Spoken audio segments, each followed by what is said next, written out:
เกิดเป็นคนนั้นยากจริงนะเพราะพุทธศาสนายิ่งแสนยากเย็นคนไทยโชคดีที่สุดแล้วมีแก้ว3 ดวงงามเด่นมีวัดซึ่งเป็นนาบุญยิ่งใหญ่มีศาสนาพุทธประจำชาติไทยอยากหล่ออยากสวยเราต้องรักษาศีลอยากมีอันจะกินต้องหมั่นทำบุญทำทานเอาไว้เข้าวัดสวดมนต์ฝึกฝนสติให้ว่องไวรีบทำตอนที่เราทำเองได้อย่ารอจนตายถึงเข้าวัดว่าเข้าวัดยามเป็นจะได้เห็นแต่น้ำใจเข้าวัดยามตายจะได้เห็นแต่น้ำตาก่อนจะสายเกินขอเชิญมาใช้ชีวิตให้คุ้มค่าเจริญทานศีลภาวนาสั่งสมบารมีไว้ทำบุญตอนที่ยังมีชีวิตย่อมดีกว่ารอเขาอุทิศบุญให้อย่ามัวหลงเพลินเดินห่างวัด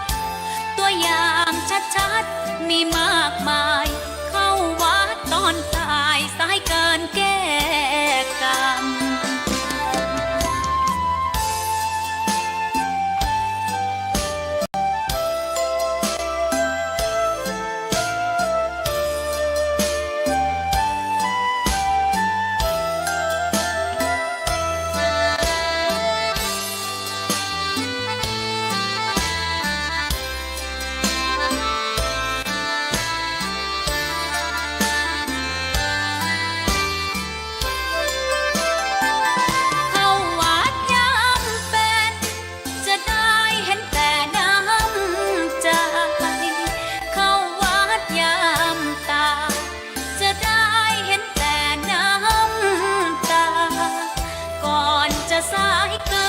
ขอเชิญมาใช้ชีวิตให้คุ้มค่าเจริญทานศีลภาวนาสั่งสมบารมีไว้ทำบุญตอนที่ยังมีชีวิตย่อมดีกว่ารอเขาอุทิศบุญให้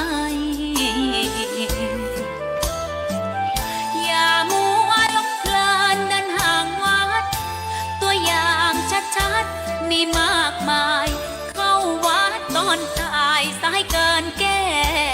กรรมเข้าวัดยามเป็นผลบุญหนุนนำเข้าวัดยามเป็นจะได้เห็นแต่น้ำใจเข้าวัดยามตายจะได้เห็นแต่น้ำตา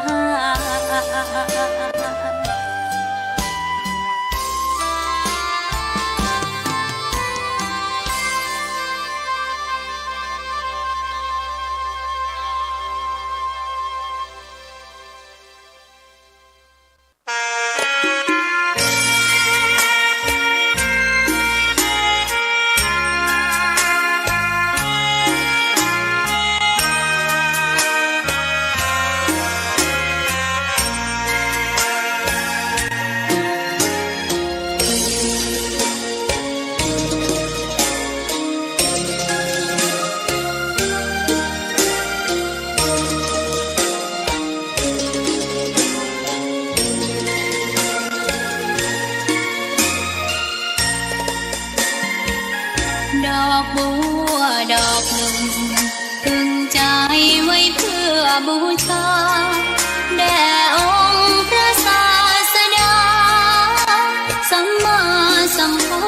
เจ้ามีความงามเงียบไม่เปรียบเทียบเขาเทียบเราใครมองไม่งามช่างเขาแต่เจ้าก็คือดอกบัวด้วยความสัตย์ซื่อยึดถือความดีเป็นหลักใครรักไม่รักก็ไม่จมปลักมองโมเมื่อโผล่พ้นน้ำก็เห็นความงามในตัวไม่ยึดติดในต้มชั่วขอเป็นดอกบัวดอกดีใครไม่มองว่าบัวงามเด่นแต่บัวก็เป็นดอกบัวทุกวันอย่างนี้ไม่อยากเด่นดังแต่มุ่งหวังในทางเด่นดีเกิดมาเพื่อสร้างบารมีถวายชีพนี้บูชาดอกบัวดอกน้อยเฝ้าคอยคนที่ใจบุญมาอบเอื้อเกื้อกูลรู้ค่าของบุญเก็บบัวขึ้นมาเพื่อสร้างความดีและสร้างบารมีดังว่าใช้ดอกบัวนี้บูชาพระสัมมาสัมพุทธองค์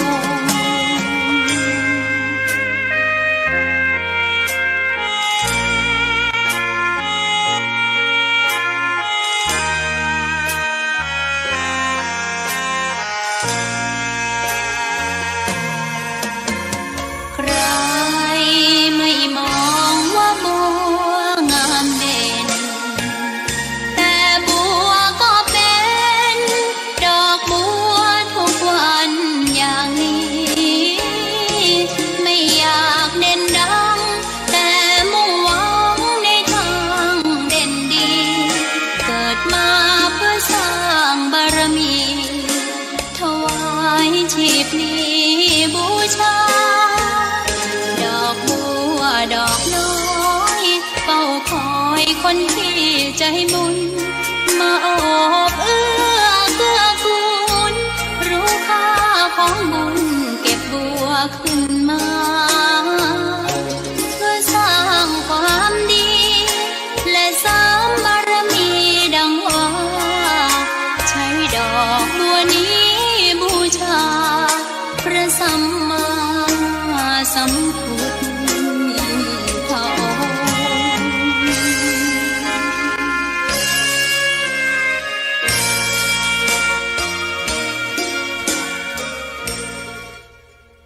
ขอนอบน้อมต่อพระรัตนตรัยแก้วเจ้าสามประการ น้อมเอาคุณพระพุทธเจ้าคุณพระธรรมเจ้าคุณพระสังฆเจ้าคุณพระอรหันตเจ้าอริยสงฆ์เจ้าจุตนจุองค์ ได้เมตตาแผ่ปรมีมาปกเก้าเกษาปกปักรักษาครูบาอาจารย์พระมหาเถระพระเถรานุเถระเปื่อนสหธรรมิกสหพรหมจารีทุกรูปทุกองค์ปกห่มรักษาศรัทธาสาธุชนคนดีเท่าแก่อีป่ออีแม่ตั้งหลายทุกท่านทุกคนที่ติดตามรับฟังรายการเสียงธรรมยามบ่ายวันนี้อาตมาภาพได้รับผิดชอบดูแลรายการแทนครูบาอาจารย์ท่านพระครูอภิวัฒนวิกรมวันนี้ครูบาอาจารย์ได้ไปธุระนะต่างจังหวัดต่างๆจังหวัดสถาญาติโยมยังกลับมาถึงเชียงใหม่เตือนเนาะฉะนั้นก็ได้แจ้งมาตังช่างเทคนิคน้องเจฮือประสานมาที่อาตมามอบเวลามาฮือได้ดูแล ก็ต้องขอกราบในเมตตาครูบาอาจารย์ที่เมตตามอบเวลามาให้เรากับผมได้ดูแลได้มาพบปะกับศรัทธาญาติโยมตั้งหลายก็เป็นช่วงจังหวะที่ตั้งจังหวัดลำปางกำลังมีการมีงานเนาะท่านอาจารย์จริงๆแล้วก็มีครูบาอาจารย์หลายรูปหลายองค์ที่จะทดแทนท่านอาจารย์ได้แต่ท่านอาจารย์มอบเวลามาที่อาตมาภาพก็คงจะเพื่อวัตถุประสงค์ให้ได้อุจาถึงการงานที่ตั้งคณะสงฆ์เผยแผ่พระพุทธศาสนาจังหวัดลำปางผอ.วิทยาลัยสงฆ์นครลำปางและคณาจารย์ของวิทยาลัยสงฆ์นครลำปางได้ร่วมกันจัดกิจกรรมอนุรักษ์รักษาวัฒนธรรมประเพณีในการหล่อเทียนในการต้านเทียนพรรษาในการต้านผ้าอาบน้ำฝนซึ่งจะมีขึ้นที่วิทยาลัยสงฆ์นครลำปางในวันที่14เนาะคงจะมีเมตตามอบเวลามาโดยวัตถุประสงค์นี้สถานอย่างใดก็ตามก็ต้องขอบคุณในสมณะเมตตาของครูบาอาจารย์เนาะที่ได้เมตตามอบเวลามาให้เก่ากับผมได้ดำเนินการในวันนี้เจริญสุขเจริญสีเจริญมั่งเจริญมีเจริญดีเจริญงามเนาะกับศรัทธาญาติโยมท่านสาธุชนทุกท่านทุกคนติดตามรับฟังรายการเสียงธรรมยามบ่ายจากวัดบรรพตสถิตโดยอัตมาภาพพระมหาสมชาติชาตปัญโยรับผิดชอบดำเนินรายการอยู่ในคณะนี้พบปะกันแล้วก็ขอบคุณไปยังคนที่ทำให้เราพบปะกันท่านอาจารย์พระครูอภิวัตรเรียบร้อยแล้วแล้วก็ขอบคุณไปยังคนที่ดูแลสถานีตอนนี้น้องเจเจเด็กชายเจเจเด็กชาย2เจเนาะเจเจนี่ก็เอาใจใส่ดูแลสถานีได้ดีมากศรัทธาญาติโยมดูแลวันนี้ไผจะเข้ารายการถ้าเปิ้นบ่เข้ารายการฟังดูแล้วเสียงยังบ่มาตั้มเดียวก็โทรมาหาอาตมา โทรศัพท์แกอันบ่มีสตังค์ถ้าแกจิมาเขาต้องโทรกลับไปเอานาสถานไผอินดูเจเจก็โอนไปให้วันเด้อ โทรมาเพศจิมาแล้วก็เฮารับก็บอกหมายเลขให้เฮียให้โทรกลับก็ต้องโทรกลับทุกครั้งนะโทรกลับมีอย่างเจนะอาจารย์จัดรายการแทนพระครูกรรมอาจารย์จัดรายการแทนคนนั้นคนนี้กรรมอาจารย์เสียงตั้งเวียงปะเป้าบ่มาตั้มเดียวนี่หลวงปู่อย่างใดฮะไฟฟ้าดับจ้า วัดนั้นเปิ้นจัดรายการเสียงบ่มาตั้มเดียวนะไฟเปิ้นดับจ้าคอมเปิ้นรู้จ้ามาหาจัดแทนบ่โอ้บ่ได้เตื้อกับเจถามเปิ้นก็แต่เฮาก็ต้องถามไปทางเจ้าของรายการว่าเปิ้นเกิดอะไรอย่างขึ้นมีปัญหาอะไรอย่างเนาะบางคนก็มีปัญหาไฟฟ้าดับแต่นะคอมพิวเตอร์แห้งแต่นะอย่างหลวงปู่นี่เป็นบ่อยนะก็เป็นเรื่องที่ต้องช่วยกันอาตมาภาพนี่ก็คอยประสานงานให้ครูบาอาจารย์แล้วก็น้องเจแบบเนี้ยเนาะขอบคุณเจเนอะที่ดูแลทำให้เป็นธุระเป็นภาระให้ครูบาอาจารย์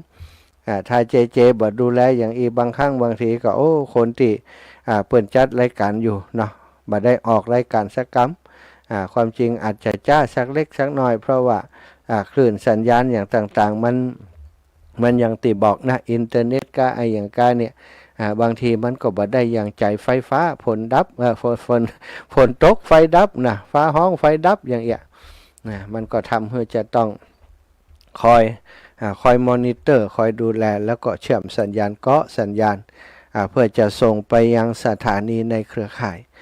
สถานีในเครือข่ายในช่วงบ่ายยามนี้ก็มีหลายสถานีเนอะสถาญาติโยมหลายสถานีตั้งเชียงใหม่ตั้งเชียงรายแล้วก็ตั้งลำปางไปถึงตั้งเมืองฝางนะไปถึงแม่อายชัยปราการตั้งฝางก็วิทยุคณะสงฆ์อำเภอฝางที่ตั้งอยู่วัดพระพุทธบาทอุดมน้ำบ่อสวาโดยเมตตาบารมีของหลวงพ่อพระครูสุจิตานุรักษ์หลวงพ่อใจใหญ่เจ้าคณะอำเภอฝางตั้งเชียงใหม่ก็ครอบคลุมเนาะครอบคลุมเชียงใหม่หลายอำเภอก็คือสถานีวิทยุเพื่อการศึกษา 104.50 เมกะเฮิรตซ์วัดฝายหิน วัดห้วยตองซักนะวัดห้วยตองซักช่วงกลางวันนี้จะได้ยินหรือไม่บันแน่ใจบางเตื้อเรื่องการน้ำกาไฟอย่างต่างๆค่าใช้จ่ายมันสูงบางทีก็กลางวันก็ปิดไว้ได้ยินกับช่วงตอนแรงเนาะแล้วก็ของปอดมเนาะของปอดมนี่ก็จะออกอากาศไปทางพุทธบ้านทุ่งเรดิโอเนี่ยไปถึงแม่อายแม่สาบตั้งแม่สาบเสมิงก็ได้ยินจากของปอดมตั้งสายใต้ตั้งลำปูนตั้งสันปะตองเนาะแล้วตั้งเจียงไฮ้นะตั้งเจียงไฮ้ตอนบ่ายก็มีบางครั้งบางวันก็ไปถึงเจียงไฮ้ขอบคุณนะทุกสถานีเครือข่ายสายบุญที่รับสัญญาณเอาไปออกอากาศเอาไปส่งถึงบ้านถึงจองศรัทธาญาติโยมทั้งหลายการได้อาบน้ำฟังธรรมเนาะอาบน้ำใสอาบน้ำเย็นอาบน้ำเย็นก็คืออาบน้ำวังหินอาบน้ำเย็นก็คืออาบน้ำธรรมคำสอนของพระพุทธเจ้าสถารายการธรรมะก็เอาเรื่องราวดีๆเอาเรื่องราวที่เป็นน้ำเป็นธรรมหรือว่าเอาเป็นเรื่องราวที่เกี่ยวกับการเผยแพร่พระพุทธศาสนาของพระพุทธองค์เกี่ยวกับเรื่องราวต่างๆที่เกี่ยวข้องกับการเผยแพร่ของพระองค์บุคคลที่มีส่วนเกี่ยวข้องกับพระพุทธเจ้าในอดีตการก็ดีตลอดถึงเรื่องราวในปัจจุบันนี้ก็ดีเกี่ยวกับพระพุทธศาสนาในหลายๆมิติที่ได้นำมาเสนอผ่านรายการสารธรรมนะชื่อว่าสารธรรมยามบ่ายก็ได้นะหรือว่าเสียงธรรมยามบ่ายที่อาตมาได้จัดส่วนใหญ่ก็จะเป็นปกิณกธรรมบ่ได้เจาะจงว่าจะอู้เรื่องนั้นเรื่องนี้แต่เพียงอย่างเดียวมีเรื่องอย่างดีๆมีเหตุการณ์อย่างที่น่าสนใจก็เอามาอู้มาจากันเนาะขอบคุณทุกท่านทุกคนติดตามทาง Facebook ไลฟ์โดยทาง YouTube ด้วยมีคนเปิดไปออกทาง YouTube อย่างวัดไฟหินช่องทางของ YouTube ก็ของวัดไฟหินนี่ออกทุกวันศรัทธาญาติโยมสามารถไปสืบค้นทาง YouTube พิมพ์ชื่อพระมหาสมชาติชาตะปัญโยไปสารธรรมยามค่ำก็ดีสารธรรมยามบ่ายก็ดีก็จะได้พบกันนะทาง YouTube หรือว่าใครที่เปิดดูทาง Facebook ไลฟ์นะเปิดไลฟ์สดไปนี้ก็สามารถดูย้อนหลังได้ศรัทธาก็เป็นอีกช่องทางหนึ่งที่เราสามารถฟังน้ำฟังธรรมได้เนาะหลายท่านหลายคนเปิดบ่มีวิทยุอยู่ต่างที่ต่างถิ่นต่างจังหวัดเปิดกะหาชมทาง Facebook ไลฟ์ทีมเป็นเปื่อนกันเนาะหรือว่าถ้าบ่ใจเปื่อนกันแต่มีคนแชร์ไปเปิดก็จะได้ฟังเหมือนกันศรัทธาญาติโยมถ้าฟังโอ้น่าสนใจม่วนดีก็แชร์ให้เปื่อนให้ฝูงก็ได้เนาะเป็นการเผยแพร่ทำไปด้วยกันโดยที่เฮาบ่ต้องอู้เองมีคนมาอู้แทน เฮาแค่กดไลค์กดแชร์ออกไปส่งไปให้เปื่อนให้ฝูงเปื่อนของอาตมาบางคนเนาะอย่างอีปออีแม่เป็นเปื่อนอาตมาและอาตมาก็บ่ได้ไปเป็นเปื่อนกับเปื่อนของอีปออีแม่ทั้งหลายแต่ถ้าอีปออีแม่แชร์ไปเนาะแชร์จากของตัวเก่าไปเนี่ยก็จะไปถึงกลุ่มที่เป็นญาติมิตรเปื่อนพ้องของท่านการแชร์นี้ก็เป็นสิ่งสำคัญซะจ้ะกดแชร์ออกไปธรรมะก็จะได้ขยายออกไปเนาะวันก่อนตะวาอาตมาได้อู้ถึงที่มาที่ไปของการถวายผ้าอาบน้ำฝนถวายผ้าอาบน้ำฝนก็เนื่องจากว่าที่วิทยาลัยสงฆ์นครลำปางปีนี้เนาะแล้วก็เขาจะเข้าพรรษาละซะจ้ะช่วงที่เข้าพรรษานั้นเปิ่นนิยมหรือว่ามักจะมีการถวายผ้าอาบน้ำฝนด้วยเพราะว่าผ้าอาบน้ำฝนมีความจำเป็นต่อการดำรงชีวิตของพระสงฆ์องค์สังฆเจ้าเวลาอาบน้ำอาบท่าก็ต้องมีสิ่งที่ปกปิดเพื่อป้องกันความละอายถึงเปิ่นถึงตัวศรัทธาญาติโยมคนที่เปิ่นหันโอ้จะได้บ่ใส่เพื่อใส่ผ้าเปิ่นก็อายต่างเนาะคนที่ อายต่างอายอย่างไรศรัทธา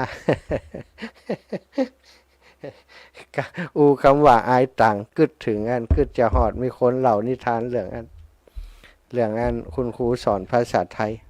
คำว่าอายต่างนี่นะอายต่างอันวันนี้เราเรียนภาษาไทยอีกนักเรียนทุกคนวันนี้อย่าห้ามพูดคำเมืองนะห้ามพูดภาษาถิ่นนะวันนี้เราจะพูดภาษากลางกันเป็นภาษาไทยทุกคนต้องพูดไทย นักเรียนทั้งหมดตรงสวัสดีครับสวัสดีค่ะคุณครูอีหล่ะ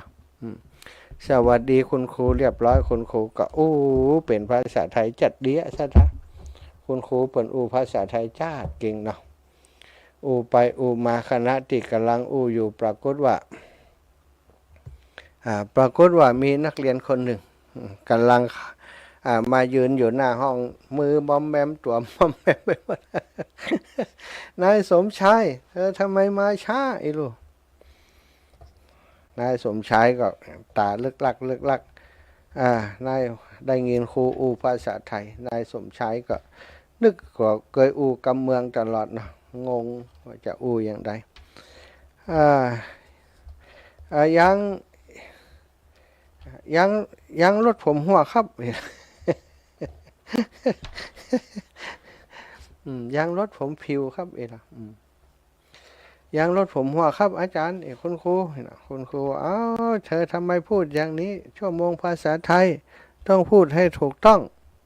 องบอกว่ายางรถผิว ยังรถผิวเคยได้ยินกับนิทานเรื่องนี้ ได้มีคนเล่าให้ฟังถ้าพูดยังรถผมหัวครับแต่อย่าพูดอย่างนี้สิครูก็อายตาเนี่ยแบบนี้พูดภาษาไทยต้องบอกว่ายางรถผมผิวครับถึงจะถูกนี่หรอยางรถผมผิวอายตังนะคืออายเกิดความละอายแต่กี้เรื่องเพื่อนต้องมีผ้าอาบน้ำฝนจะทำเวลาอาบน้ำฝนนี่อาบกลางแจ้งเนี่ยไปป่วยตัวป่วยเนื้อป่วยตัวก็ได้พระสงฆ์แล้วก็พระสงฆ์นี่ก็คือในสมัยโบราณเนาะในสมัยอดีตนี่ผ้ามันหายากสถาบ่เหมือนบัดเดียวนี่นะผ้าสบงจีวรผ้าปังสุกุลนี่นั่นผ้าที่เขาไปวางผ้าปังสุกุลนั่นนะผ้าส่วนใหญ่ก็จะเป็นผ้าอาบน้ำฝนด้วยนะผ้าเนื้อจัดดีบางผืนนี้เอามาเป็นสบงได้เลยที่ผ้าที่เขาไปวางผ้าปังสุกุลตามป่าจ้าก็ดีที่มีงานศพต่างๆก็ดีเนี่ยสามารถเอามาใช้สอยได้นะปัจจุบันนี้เนี่ยแต่ในสมัยก่อนมันมีอย่างอีเนี่ยศรัทธาญาติโยมจะมีจีวรนุ่งห่มใหม่ๆผืนนี่ไปเก็บผ้าคุกฝุ่นปังสุนี่นะปังสุกุลนี่ผ้าติคุกฝุ่นผ้าที่เปิ่นบาดใจแล้วผ้านี้เอามาจากไหนเอามาจากที่เปิ่นเอาห่อศพซะนะผ้าดิบที่เปิ่นเอามาห่อศพนี่ค่ะอย่างบ้านเฮาเดี๋ยวนี้มีผ้าห่อศพกาอย่างกาเนี่ยศรัทธาแบบเนี้ยนะที่เปิ่นเอาห่อศพเนี่ยไปพอเปิ่นเอาไปห่อศพเปิ่นไปถึงป่าเจ้าเปิ่นได้เอาเผานะศรัทธาเปิ่นเสียดายหรอเปิ่นก็เอาออกเหี้ยเหลือแต่ศพอันนั้นคืนอันเผาบนเชิงตะกอนผ้าเนี่ยเปิ่นก็เอาไปปาดไว้เอาไปจ่งไว้ตามกองขยะกองอย่างต่างๆที่อยู่ตามป่าเจ้าหรือเอาไปห้อยไปแขวนไว้พระสงฆ์องค์เจ้าไปหั่นผ้าอย่างอันก็เก็บมานะเอามาซักมาสีบางเตื่อมันเป็นเปื้อนน้ำเลือดน้ำหนองนะคนตายนะเป็นน้ำเลือดน้ำหนองเป็นกระดังกระดำเปิ่นก็เอามาซักมาสีแล้วก็เอามายิบเป็นผ้าจีวรสตาเอามาตัดมาเย็บมาทำเป็นผ้าจีวรเอามาย้อมนะตัดเย็บย้อมแล้วก็ได้เป็นผ้าจีวรครูบาอาจารย์สมัยก่อนอย่างพระมหากัสสปะนิสถาเปิ่นอธิษฐานธุดงควัตรประจำเลยนะเป็นพ้นที่อธิษฐานธุดงควัตรเป็นประจำบาอยู่กับหมู่กับคณะอยู่ป่าเป็นวัดอยู่ป่าจ้าเป็นวัดนะถ้าจะอยู่กุฏิก็อยู่กุฏิที่อยู่ในป่าในอย่าง อธิษฐานบัชันในบ้านตามบ้านเรือนของญาติโยมเนี่ยนี่คือท่านพระมหากัสสปะเอตทัคคะทางการนั้นธุดงควัตรท่านก็จะแบบเนี้ยสถาไปซ่อผ้าไปซ่อเก็บผ้าถ้าผ้าพุทธผ้าขาดก็ไปเก็บเอาผ้าตามป่าจ้ามาซักมาสีแล้วมาตาบมาชุนเอามาย้อมเอามาตาบเอามาชุนแล้วก็เอามาย้อมอย่างนั้นแม้กระทั่งพระอนุรุทธะที่เป็นเอตทัคคะตั้งตาทิพย์มีดวงตาทิพย์เนี่ยมีตาทิพย์สามารถพอหันสิ่งที่เฮาบ่หันทะลุไปหมดสถาญาติโยม พอไปในอดีตในอนาคตนะพอการเกิดขึ้นของสัตว์ทั้งหลายก็หู้นะพระอนุรุทธะอันนั้นก็เหมือนกันศรัทธาเป็นเชือกกษัตริย์นะเป็นเชือกกษัตริย์เหมือนกันเป็นพระญาติวงศ์กับพระพุทธเจ้าพระอนุรุทธะนี่ก็ได้ไปไปเก็บเอาผ้าเหมือนกันไปเก็บเอาผ้าตามป่าจ้ามายิบมาชุนนางเทพธิดาซึ่งเป็นอดีตภริยาของเปิ่นเนี่ยไปเป็นเทพธิดาไปเป็นนางฟ้าอยู่บนสวรรค์โอ้หันพระเถระเจ้าไปซ้อเก็บผ้าตามไปเหี่ยวไปจ้าจะเอามาซักมาสีหู้วาลจิตของพระเถระเจ้าว่าจะไปเก็บผ้าอย่างนั้นนางก็แอบเอาผ้านี้ไปคลุกฝุ่นคลุกดินสถานแล้วก็เอาไปสุกติกล่องยักษ์ใหญ่ไว้พระเถระก็ไปคุยค้นก็ไปปะใส่ก็เอามาไปซักไปสีว่าโอ้เป็นผ้าเนื้อดีจัดงามแผ่เอามาทิ้งไว้นี่ฮะอีหล่ะทำการจะเอามาเย็บในครั้งนั้นพระพุทธองค์และพระสาวกอสีติมหาสาวกทั้งหลายมาช่วยกันยิบว่าซะท่ายิบมือเซตในวันเดียวเป็นผ้าที่จะถวายท่านพระอนุรุทธะเพราะว่าเสื้อผ้าจีวรเปิ่นชำรุดหรือว่าปุดโพ่ไปหมดแล้วนี่ซะท่า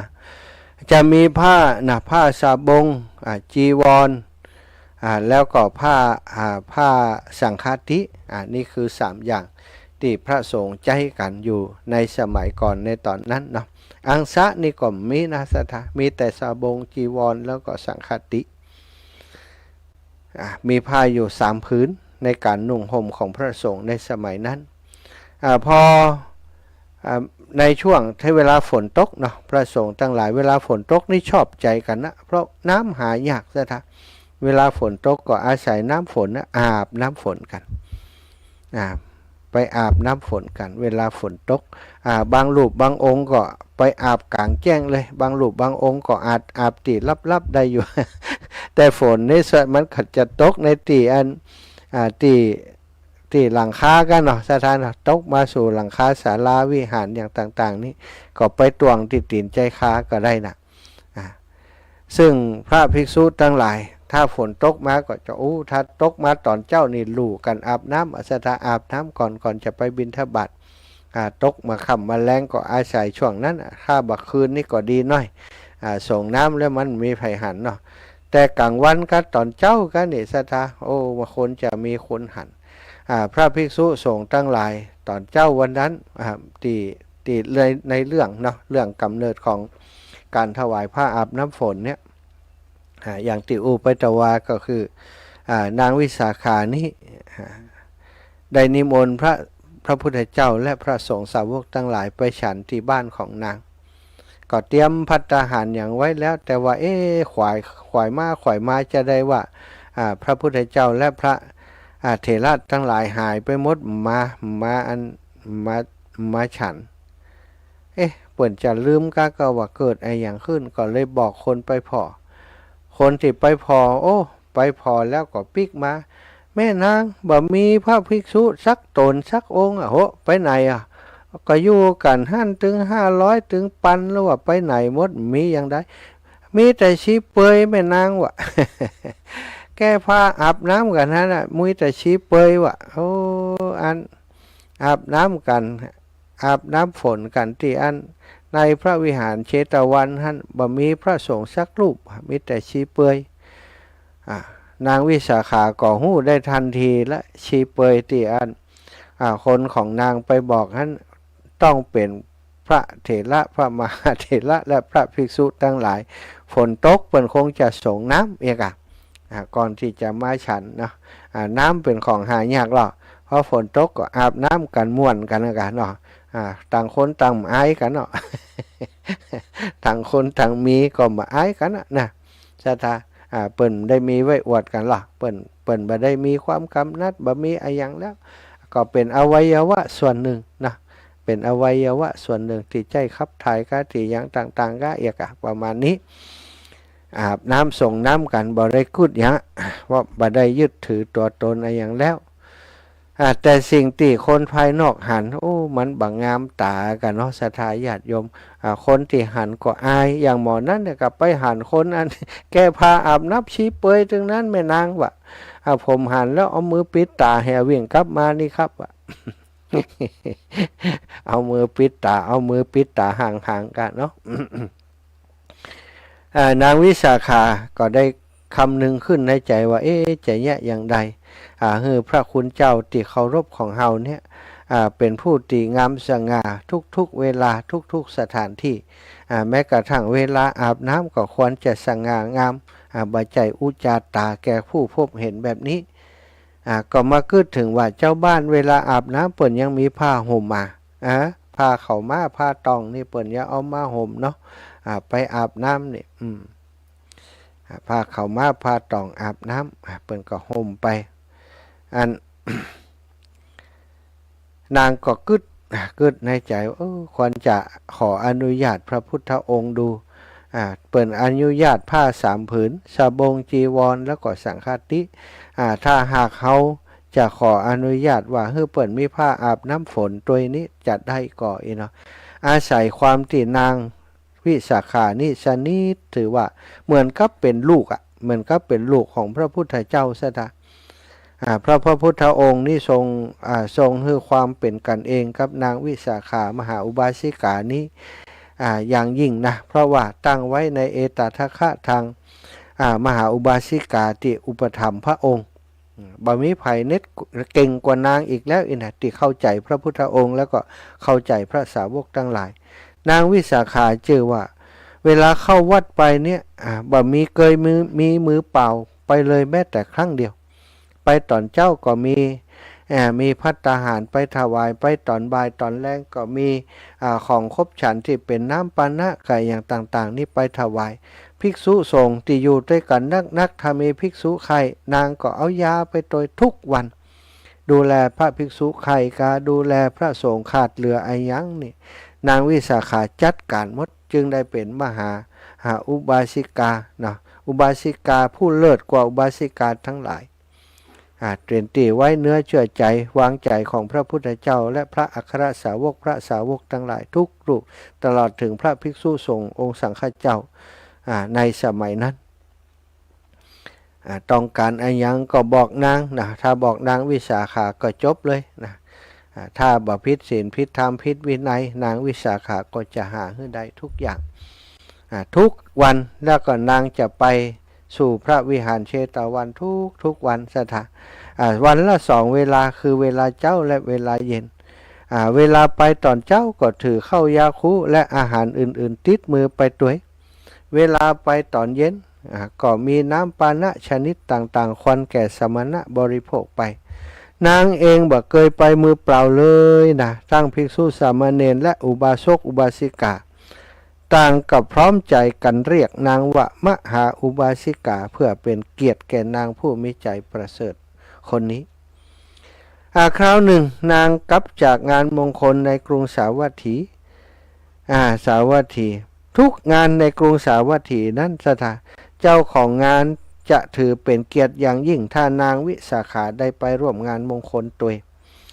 เพราะฉะนั้นเขาจะเชิญนางแทบทุกงานการไปของนางถือว่าเป็นมงคลแก่หมู่บ้านแก่คนที่ประกอบกิจกรรมงานมงคลนี่พระศาสดาพระพุทธเจ้าจึงตรัสว่าเกียรติย่อมบรรละผู้ประพฤติธรรมธรรมที่บุคคลประพฤติดีแล้วย่อมนำสุขมาให้นางวิสาขาประพฤติธรรมหรอย่อมมีเกียรติไปที่ไหนมีงานมงคลที่ไหนเพิ่นก็เชิญมหาอุบาสิกาวิสาขากับท่านอนาถปิณกเศรษฐีเนี่ยถ้าเป็นบ้านเฮาก็ประมาณว่าท่านนายกท่านสส ท่านสจก็เนาะท่านผู้ใหญ่ก็ถ้าหรือว่าคนที่เป็นพ่อเลี้ยงแม่เลี้ยงอยู่ในหมู่บ้านอยู่ในชุมชนคนมีหน้ามีตาคนมีหน้ามีตามีน้ำมีธรรมคนชื่อเสียงโด่งดังในการคุณงามความดีเปิ้นก็อยากจะให้ไปในงานมงคลของเปิ้นปัจจุบันก็ยังถืออยู่เนาะสำหรับงานมงคลนี้ต้องเชิญแขกผู้มีเกียรติผู้มีเกียรติผู้มีสมัยก่อนนี้คนจะมีเกียรติคือคนปฏิบัติธรรมนะสถา คนปฏิบัติธรรมคนทำบุญสุนทรทานคนชอบกินชอบทานคนมีศีลมีธรรมนี่คือคนที่มีเกียรติแต่ปัจจุบันนี้อาจจะบัจจัยอย่างอี้ก็ได้คนมีเกียรติก็คือคนที่เป็นนักการเมืองก็คนที่เป็นเศรษฐีก็หรือว่าคนที่เป็นข้าราชการชั้นผู้ใหญ่ก็อันนี้ก็ดำรงซึ่งเกียรติ มักจะหารเปิ่นไปในงานใหญ่ๆเนาะนี่แต่ว่าในกรุงสาวัตถีในสมัยนั้นถ้าจะเปรียบไปแล้วอันนี้ก็คือมหาอุบาสิกาวิสาขานี่ก็เป็นดารากับท่านอนาถปิณกเศรษฐีก็เป็นดาราขาประจำสำหรับงานมงคลที่ไหนเขาก็เชิญไปทุกงานวันหนึ่งก็ไปได้หลายงานเมื่อไปในงานมงคลนางก็จะต้องสวมเครื่องประดับมหาลดาปราสาทอันสวยงามและเลิศค่านางมหาลดานี่ก็มีบักกี่คนที่มีหนึ่งในนั้นก็คือนางวิสาขาเพราะมันเป็นของมีราคาแปลงสถาทั้งชุดเลยนะเป็นทองราคามากราคาแปลงมากต้องสวมเครื่องประดับมหาลดาปราสาทอันสวยงามและเลิศค่ากลับจากงานแล้วนางต้องการจะแวะเฝ้าพระบรมศาสดาแต่หันว่าบอกควรจะสวมเครื่องประดับมหาลดาปราสาทเข้าไปจึงถอดแล้วก็ห่อไว้ให้หญิงคนรับใช้ถือไว้เมื่อเฝ้าพระศาสดาพอสมควรแก่เวลาแล้วนางก็ถวายบังคมลากลับออกมาถึงหน้าวัดเชตวันนางก็จึงเรียกเครื่องประดับนั้นจากหญิงคนใช้เพื่อจะสวมแต่ปรากฏว่าหญิงคนรับใช้นั้นลืมไว้ที่ประทับของพระบรมศาสดาคณะเข้าเฝ้านั้นพระผู้มีพระภาคเจ้ารับสั่งให้ท่านอานนท์เก็บไว้เนาะท่านอานนท์พอนางวิสาขาและบริวารออกไปแล้วก็หันห่อไอ้อย่างอยู่หั่นนะพระพุทธเจ้าก็บอกอานนท์พอละอันนั้นไอ้อย่างนะวิสาขาลืมไอ้อย่างไว้เนี่ยก็เลยสั่งพระอานนท์เก็บไว้เมื่อนางวิสาขาเพื่อจะเอาส่งคืนนางวิสาขาในวันรุ่งขึ้นที่นางมาสักครู่หนึ่งนะหญิงรับใช้ก็กลับมาเพื่อจะรับคืนข้าพเจ้านำห่อเครื่องประดับนั้นมามอบให้หญิงคนใช้ที่มีท่าทีตกใจเป็นอย่างมากตอนนั้นก็คือนางคนหญิงรับใช้ก็วิ่งเข้าไปเนาะพระอานนท์ก็มอบให้หญิงคนรับใช้ก็ขอบคุณเนาะคู่เข่าตะเบิงหน้าขอบคุณแม่นายสั่งไว้ว่าถ้าพระคุณเจ้าจับต้องแล้วเครื่องและเก็บเครื่องประดับไว้แล้วก็บัดต้องไปรับคืนแม่นายบอกว่าพระคุณเจ้าเป็นที่เคารพของแม่นายอย่างยิ่งแม่นายบัดสมควรจะประดับเครื่องประดับที่พระคุณเจ้าจับต้องแล้วเพราะฉะนั้นข้าพเจ้ารับคืนบัดได้ดอกเจ้าข้าวก่อนที่หญิงคนรับใช้จะมานางวิสาขาสั่งไว้ไปพอแล้วอยู่ที่เก่าก็แต่ถ้าพระคุณเจ้าพระเถระเจ้าได้เก็บไว้ได้จับต้องแล้วก็บ่ต้องเอาคืนเนอะนะว่าพระอานนท์ก็บอกว่าโอ้เครื่องประดับนี้มันมีราคามากนะเครื่องประดับมหาลดาปราสาทนี้มีราคามากนอกจากนี้ยังเป็นเครื่องประดับของสตรีบ่สมควรที่สมณะจะเก็บไว้อาตมาจะเอาไว้ทำอะไรยังเอาไม่ไว้เนี่ยยังเธอจงเอาคืนไปเถิดแล้วก็บอกนางว่าอาตมารับคืนไปน้องหญิงทำตามคำของร้องของอาตมาเถอะเอาไว้นี่บ่ได้หรอกนายของเธอคงบอกว่าอะไรอย่างก้าอีล่ะนางก็บอกว่าแม่นายสั่งไว้ว่าถวายพระคุณเจ้าว่ะโอ้พระอานนท์ก็บอกว่าอาตมาจะเอาไปเนี่ยอะไรอย่างหญิงคนรับใช้จำใจต้องรับเครื่องประดับคืนไปนางเดินร้องไห้ไปพลางเพราะเกรงจะถูกลงโทษ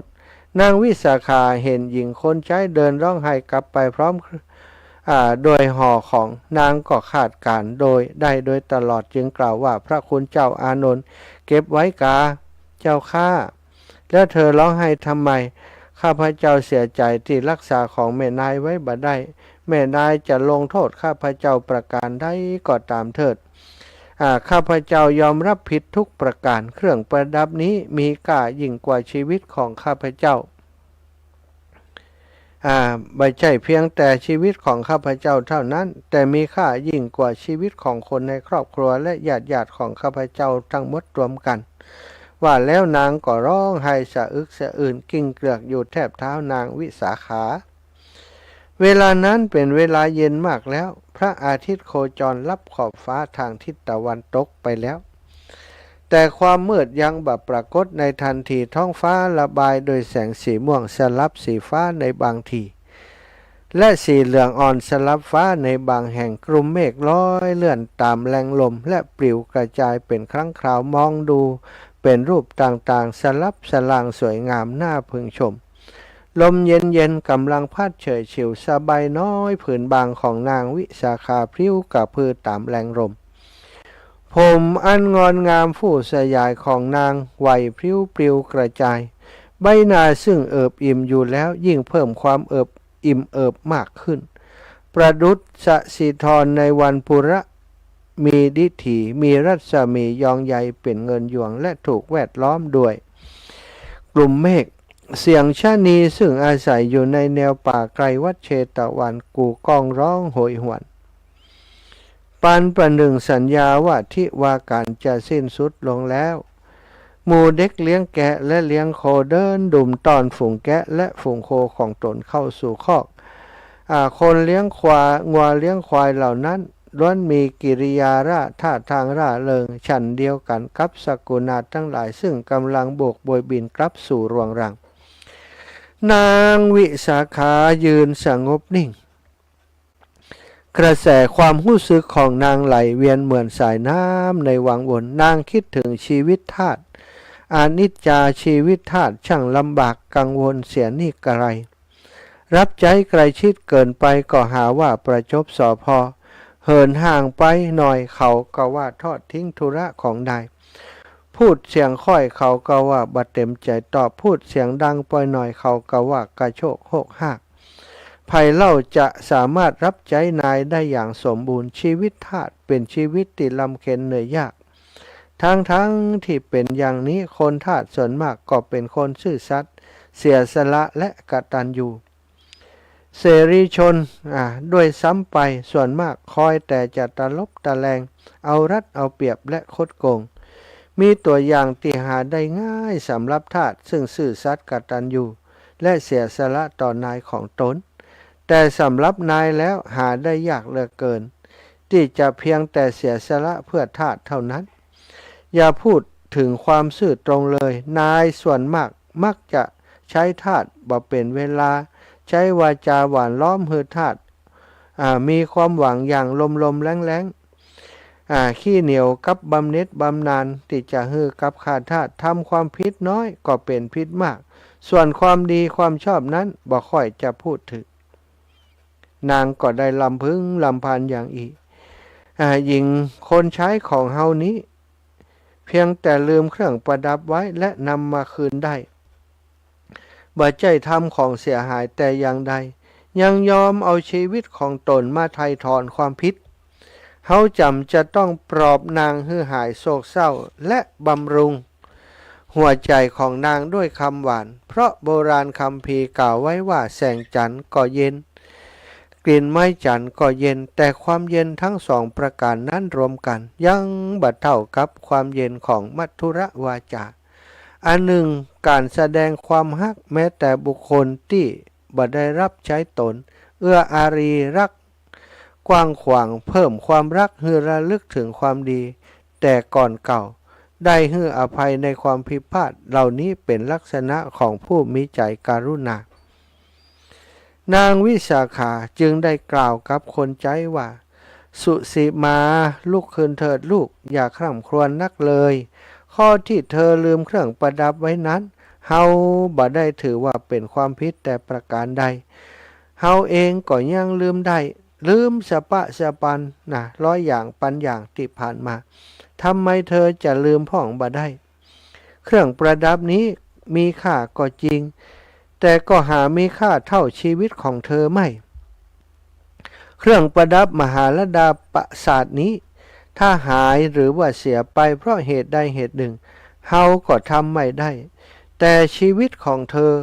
ถ้าเสียไปจะทำไม่ได้ที่ไหนดูก่อนนางผู้ซื่อสัตย์การที่เธอยอมไถ่ถอนเครื่องประดับนี้โดยชีวิตของเธอนั้นเฮาซึ้งใจเธอยิ่งนักเธอจงเบาใจเถิดสุสีมาเพราะพระธรรมของพระศาสดาได้ชุบย้อมจิตใจของเฮาให้มองหันชีวิตของมนุษย์และสัตว์เท่าทั่วไปเป็นสิ่งมีคุณค่าบ่อาจจะนำเอาของภายนอกมาเทียบได้อันหนึ่งตัวเธอนี้ก็เป็นที่รักที่ไว้ใจของเฮาเธอเป็นผู้ทำงานดีซื่อตรงทั้งต่อหน้าและลับหลังมีความจงรักภักดีต่อนายของตนบ่เสื่อมคลายบ่แปรผันบ่ปวนแปรโดยเหตุนี้เธอจึงได้รับใช้อยู่ใกล้ชิดเฮาตลอดความดีของเธอนั้นมีอยู่มากความพลั้งเผลอบกพร่องเพียงเท่านี้จะลบล้างความดีของเธอได้จะได้เมื่อนางวิสาขากล่าวจบลงหญิงรับใช้ก็ยิ่งคร่ำครวญนักขึ้นเธอกอดเท้าทั้งสองของหญิงผู้เป็นนายคือนางวิสาขาและใช้ใบหน้าคลอเคลียอยู่โดยความรักและกตัญญูและแล้วเมื่อนางวิสาขาดึงมือนางให้ลุกขึ้นนางก็ยิ้มทั้งน้ำตามองดูนายของตนด้วยแววตาเหมือนเปิดลิ้นชักหัวใจให้ได้หันหมดสิ้นประดุจแววตาแห่งสัตว์เลี้ยงเป็นต้นว่าสุนัขอันแสดงออกยามเมื่อได้รับอาหารจากเจ้านายของมัน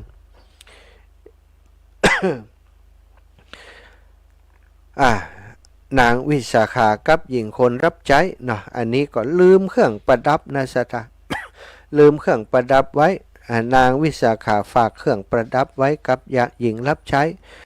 พอเปิ่นลืมก็บอกว่าไปพอแล้วอยู่ที่หั่นก็ถ้าพระเถระเปิ่นยุบจับแล้วเธอบ่ต้องเอามาแล้วเนอะถือว่าเอาถวายเปิ่นไปเลยว่าโอ้ของเจราคาน้อยๆเนาะแต่นางวิสาขาศรัทธาญาติโยมจิตใจที่เปี่ยมไปด้วยความเมตตากรุณาแล้วก็ชอบหุ่มกินหุ่มตาลนี่โมโหบะมีไผ่เต้าอยู่แล้วเครื่องประดับราคาจะกี่ล้านก็ตามเถอะนางบ่ได้ใส่ใจสนใจแล้วบอกว่าถ้าพระเถระจับแล้วนะก็หู้อยู่ว่าพระอานนท์นะพระเถระที่กล่าวถึงพ่อเป็นผู้รับใช้พระพุทธเจ้าอยู่ตอนที่นางไปคนที่จะหันก็คงเป็นพระอานนท์เถระถ้าหันแล้วก็คงจะเก็บไว้นางจึงสั่งว่าถ้าพระเถระยุบจับแล้วหรือว่าเก็บไว้เธอบ่ต้องเอามาเนอะถือว่าเป็นของที่เฮาถวายนะดังที่เล่าไปตะกี้นะคืนนั้นนางวิสาขามหาอุบาสิกาต้องใจความคิดอย่างนักว่าจะทำจะได้กับเครื่องประดับมหาราดาปราสาทนั้นเรื่องนำมาใช้อีกนางบ่สามารถจะทำได้จะเก็บไว้เฉยๆก็ดูจะเสียประโยชน์ไป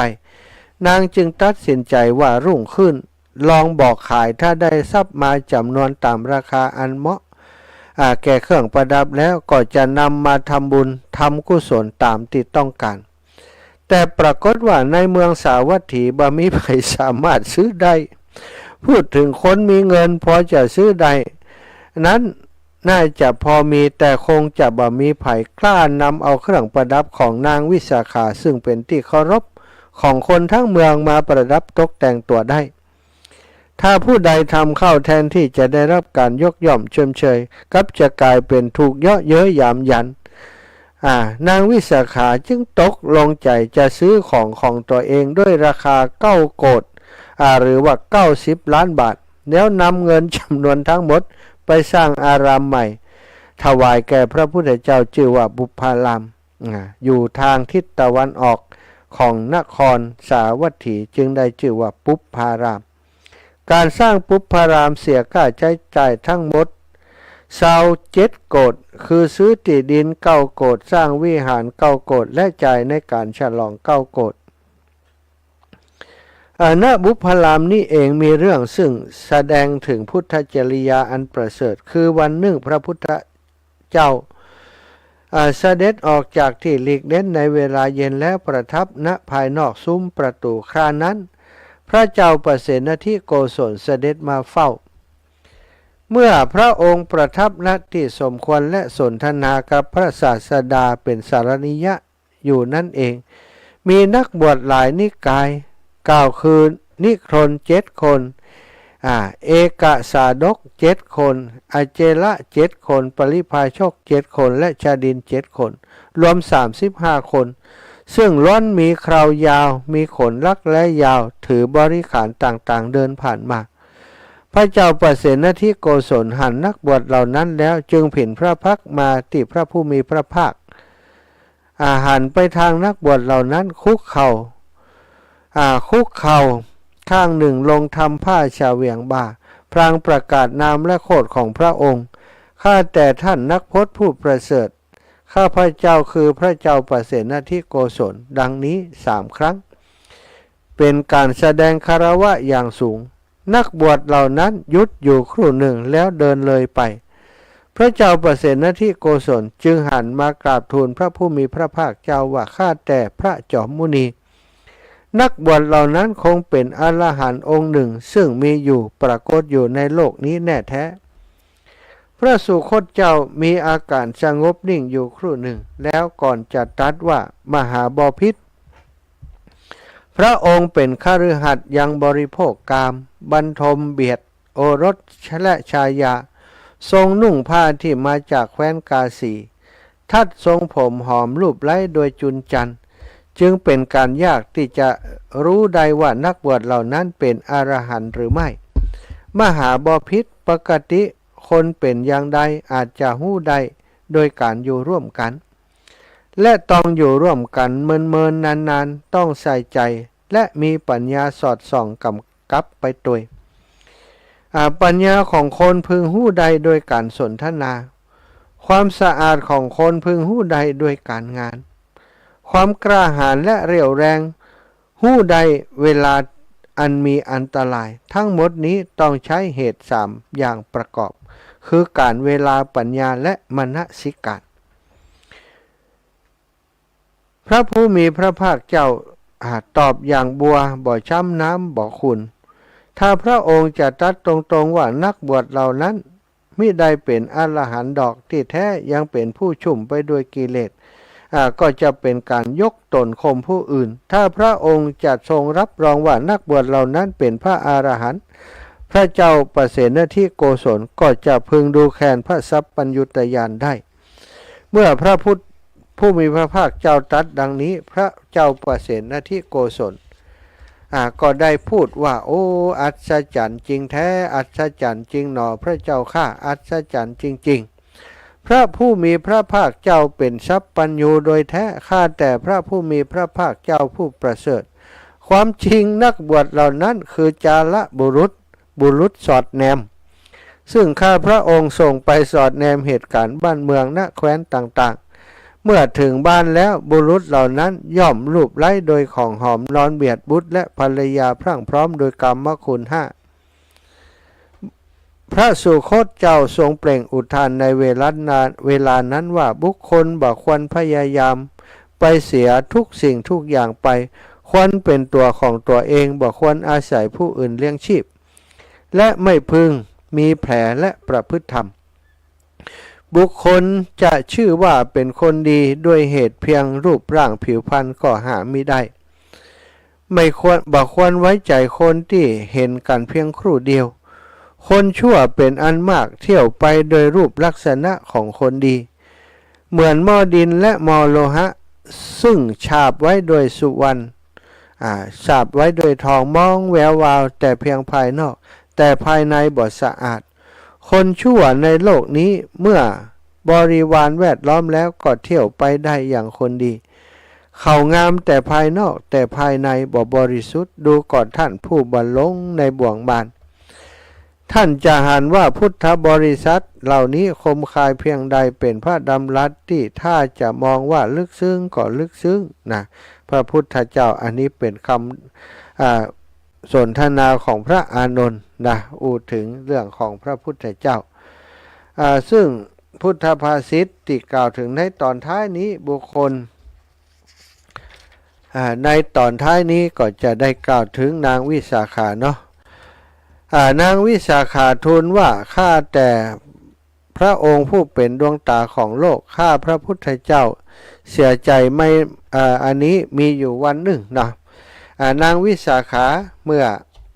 พระอานนท์บ่ฮับอูถึงเรื่องที่พระอานนท์บ่ฮับผ้าพอบ่ฮับผ้านางวิสาขาเครื่องประดับนางวิสาขาก็เอาไปกึดว่าจะเนี่ยอย่างใดดีจะกับเครื่องประดับเหล่านี้นางก็เลยเอาไปขายเนาะอย่างตีบอกเอาไปขายไผก็บ่ซื้อ ถ้าซื้อก็บ่กล้าใส่ศรัทธาเพราะว่านางวิสาขาใส่อยู่เป็นประจำและก็เหมาะสมกับนางเท่านั้นคนอื่นใส่จะไปงามอย่างนางวิสาขาอย่างคนมีบุญเปิ้นเนี่ยอย่างใดก็งามหรอกเปิ้นก็เป็นคนงามโดยพร้อมเบญจกัลยาณีเมื่อบ่มีไผซื้อก็กำหนดราคาว่าควรจะขายได้เท่าใด90 ล้าน90 โกฏนางก็เอาทรัพย์ของนาง90 โกฏมาซื้อพอซื้อเรียบร้อยนะก็เอาไปเก็บไว้ ว่าได้ใจแหมแล้วพอซื้อแล้วนางก็เอาสตางค์ที่ซื้อเนี่ยไปสร้างอารามขึ้นมาใหม่หรือว่าสร้างวัดขึ้นมาใหม่เพื่อถวายแก่พระพุทธเจ้าและพระสงฆ์สาวกทั้งหลายสร้างในทิศตะวันออกของนครสาวัตถีจึงได้ชื่อว่าปุพพารามสร้างโดยทรัพย์ซื้อที่ดิน9 โกฏสร้างโดยทรัพย์9 โกฏฉลองแห่ม9 โกฏสถานก็เป็นประเพณีเนาะเวลาสร้างโบสถ์สร้างวิหารสร้างศาลาสร้างวัดแล้วเปิ้นก็จะมีปอยหลวงฉลองสมโภชเหมือนกับที่นางวิสาขาได้ทำนี่ตอนที่ฉลองสมโภชนี้นางวิสาขาก็บอกว่าโอ้เปื่อนทั้งหลายฉันแบ่งบุญนี้ให้พวกเธอทั้งหลายเธอทั้งหลายหน้าเปื่อนของนางวิสาขาเนี่ยโอ้ไปแอวงานบุญเปิ่นมี7 วัน 7 คืนหรอทุกวันมีมหรสพต่างๆแล้วก็หันวิหารหันที่หันโบสถ์หันวิหารหันกุฏิของพระสงฆ์ทั้งหลายที่นางวิสาขาสร้างโดยเงิน9 ล้านบาทนี้งดงามนะมีห้องพักถึงมีกุฏิที่เป็นชั้นนะ5 ชั้นด้วยกันนะมี500 ห้องศรัทธาญาติโยมโอ้งดงามสร้างโดยศิลปกรรมสมัยนั้นเนาะก็ถือว่าช่างเปิ้นก็มีฝีมือนะเปิ้นสร้างปัจจุบันนี้ซากปรักหักพังนั้นก็ยังมีอยู่ที่ปุพพารามแห่งนั้นวันที่สร้างเสร็จเรียบร้อยแล้วก็มีการฉลองสมโภชบรรดาบริวารเปื่อนของนางวิสาขาก็ไปตัวยบางคนก็พ่อนแอนเข้าไปดีใจที่นางวิสาขาบอกว่าบุญที่เฮาทำนี้เปื่อนทั้งหลายเธอทั้งหลายต้องการเป็นเจ้าของบุญนี้คือเธอทั้งหลายนี้สามารถอธิษฐานเอาเป็นบุญของเธอได้เนาะเรียกว่าอนุโมทนาก็จะเป็นบุญของเธอหญิงคนหนึ่งสหายของนางวิสาขาคนหนึ่งซึ่งตื่นเต้นกว่าไฟเปื่อนทั้งหมดพอได้ยินนางวิสาขาอย่างอ่านขนคิงลูกโมจะถานางก็อนุโมทนาสาธุนะอนุโมทนาสาธุกับบุญของนางวิสาขาอยู่ต่อมาบ่เมินนางคนนั้นก็ถึงกาลกิริยาคือตายนะได้ตายไปเพราะตายไปซะนะได้ไปเกิดบนสวรรค์วิมานที่มีห้องฮับถึง500 ห้องเหมือนกับที่วิหารบุพพารามนั่นเองซะนะปรากฏคือแก่นางที่บนสวรรค์ชั้นฟ้าบนนี่แค่อนุโมทนาเนาะศรัทธาญาติโยมทั้งหลายแต่ว่าคนเอาคำว่าอนุโมทนานี่บางคนนี่แต่ปากบ่ได้แต่ใจนี่บ่ได้อนุโมทนาจริงก็มีบางคนสาธุไปอย่างอันบ่ฮู้จะว่ากรรมใดก็สาธุไปแต่หญิงคนนี้นี่สาธุโดยจิตใจที่เปี่ยมล้นปิติสุขไปโดยเปิ่นเหมือนกับตัวเองได้สร้างด้วยตัวเองสาธุข้าได้บุญแล้วบุญใหญ่บุญหลวงข้าดีใจกับบุญของท่านเนี่ยได้บุญไปด้วยกันนะนี่ก็คือเรื่องราวของนางวิสาขานะเอาละศรัทธาญาติโยมช่วงนี้ก็จะมด1 ชั่วโมงเนาะช่วงนี้ก็ฟังเพลงรายการก่อนตั้งสถานีบางที่บางแห่งเปิดเข้าสปอตของสถานีเนาะเปิดเข้าสปอตสถานีเฮาก็เข้าฟังเพลงของเฮาสักเพลงก่อนกันแล้วกัน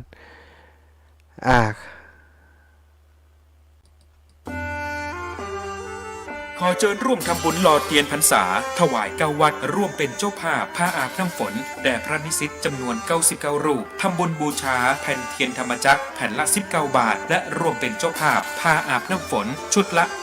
199 บาทในพิธีหล่อเทียนพรรษาพิธีถวายผ้าอาบน้ำฝนในเทศกาลเข้าพรรษาวันอาทิตย์ที่14 กรกฎาคม 2567 เวลา 8:30 น.เป็นต้นไปณอาคารหอประชุมวิทยาลัยสงฆ์นครลำปางมหาวิทยาลัยมหาจุฬาลงกรณราชวิทยาลัยตำบลศาลาอำเภอเกาะค้าจังหวัดลำปางศรัทธาสาธุชนสามารถร่วมทำบุญได้ที่ธนาคารทหารไทยเลขบัญชี328 107 9891ชื่อบัญชีทุนการศึกษาพัฒนานิสิตสอบถามรายละเอียดเพิ่มเติมได้ที่054 209 454หรือ095 449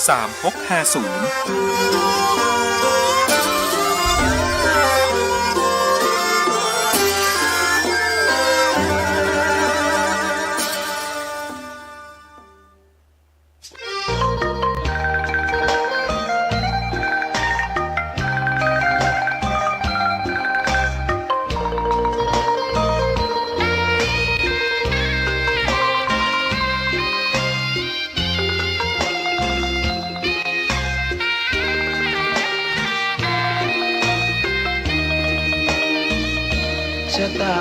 ฟ้าหรือบารมีชักนำถึงอยู่แสนไกลล้ำพระธรรมไม่มีมองไม่ฟ้าเพียงดินยังทวินฝันไฟเข้าดงขมิ้นเมื่อใดอิ่มอกอิ่มใจเสมอสายทางคนดีใจน้อมอธิษฐานบารมีสิ่งดีที่ได้พบเจอเห็นชายผ้าเหลืองทุกวันฝันเพ้ออยากบวชจริงละเมอเข้าวัดบ้านคงเป็นบุญที่เคยเป็นทุนสร้างมารักผ้าเหลืองดังว่าปรารถนายึดมั่นอยากบวชทุกทีผ้าเหลืองคืนนี้ผูกพันอยู่ในใจทุกวันใฝ่ฝันถึงผ้าเหลืองกายวาจาใจสัญญาว่าไม่เสื่อมคลายหัวใจมุ่งหมายเนิ่นไม่มีอะไรมากันให้คุณคืนศรัทธาผ้าเหลืองบวชเป็นเรื่องใหญ่เราวันรอคอยเข้าโบสถ์ได้บวชเสียทีเป็นคนสุขเต็มที่ตามรอยความดีพระพุทธเจ้าไม่ลืมบุญคุณพ่อแม่การุณเลี้ยงเราผ้าเหลืองห่มกายคลายเศร้าพ่อเราแม่เราศรัทธาสุขใจจริงๆเป็นชายแต่หัวใจสิงพูดจริงทำจริงทุกคราทุกคืนทุกวันผ้าเหลืองพันผูกกายโอ้น้อวาสนาพระธรรมนำพาชีวิต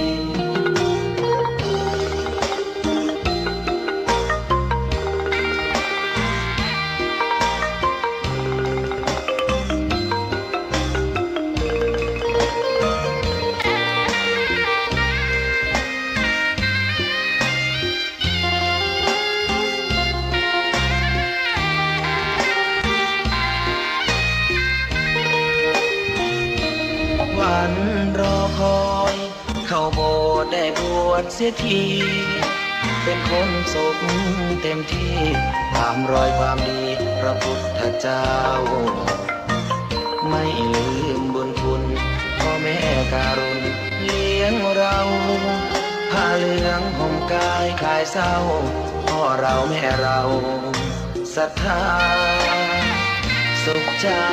จริงๆเป็นชายแต่หัวใจสิงพูดจริงทำจริงทุกคราทุกคืนทุกวันผ้าเหลืองพันผูกกายาโอ้น้องวาสนาเพราะทำนำพาชีวิต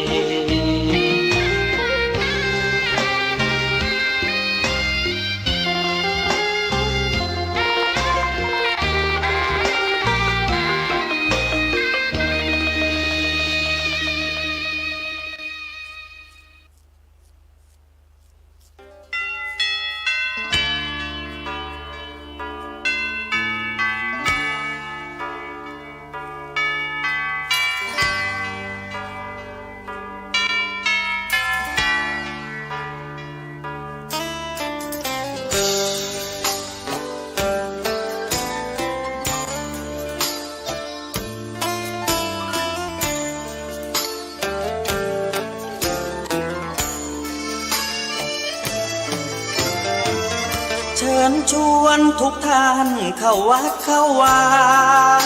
ฟังธรรมะจากหลวงตาเสริมชีวาให้สุขสดใสยึดมั่นหลักธรรมคำสอนไว้ให้ขึ้นใจความดีรีบทำกันไว้หญิงชายอย่าได้นายนี้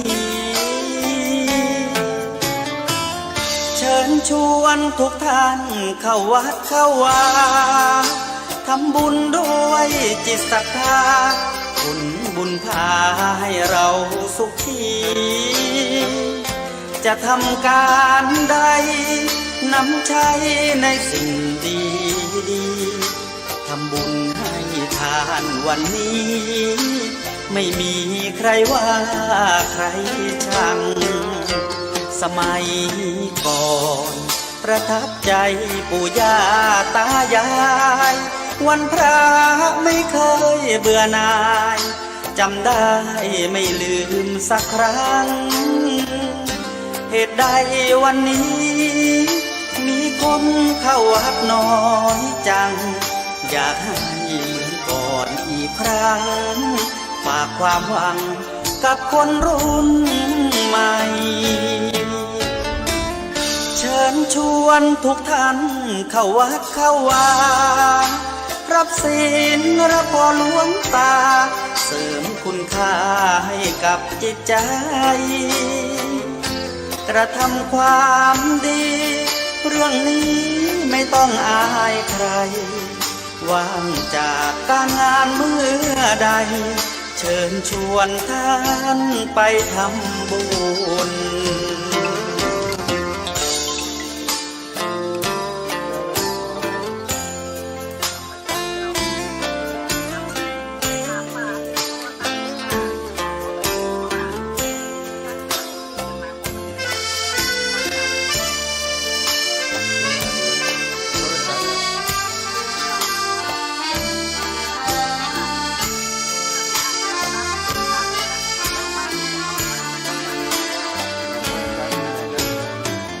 เชิญชวนทุกท่านเข้าวัดเข้าวารับศีลรับพรหลวงตาเสริมคุณค่าให้กับจิตใจกระทำความดีเรื่องนี้ไม่ต้องอายใครว่างจากการงานเมื่อใดเชิญชวนท่านไปทำบุญกระทำความดีเรื่องนี้ไม่ต้องอายใครฝากเพลงเชิญชวนหญิงชายอย่าอายเรื่องการทำบุญ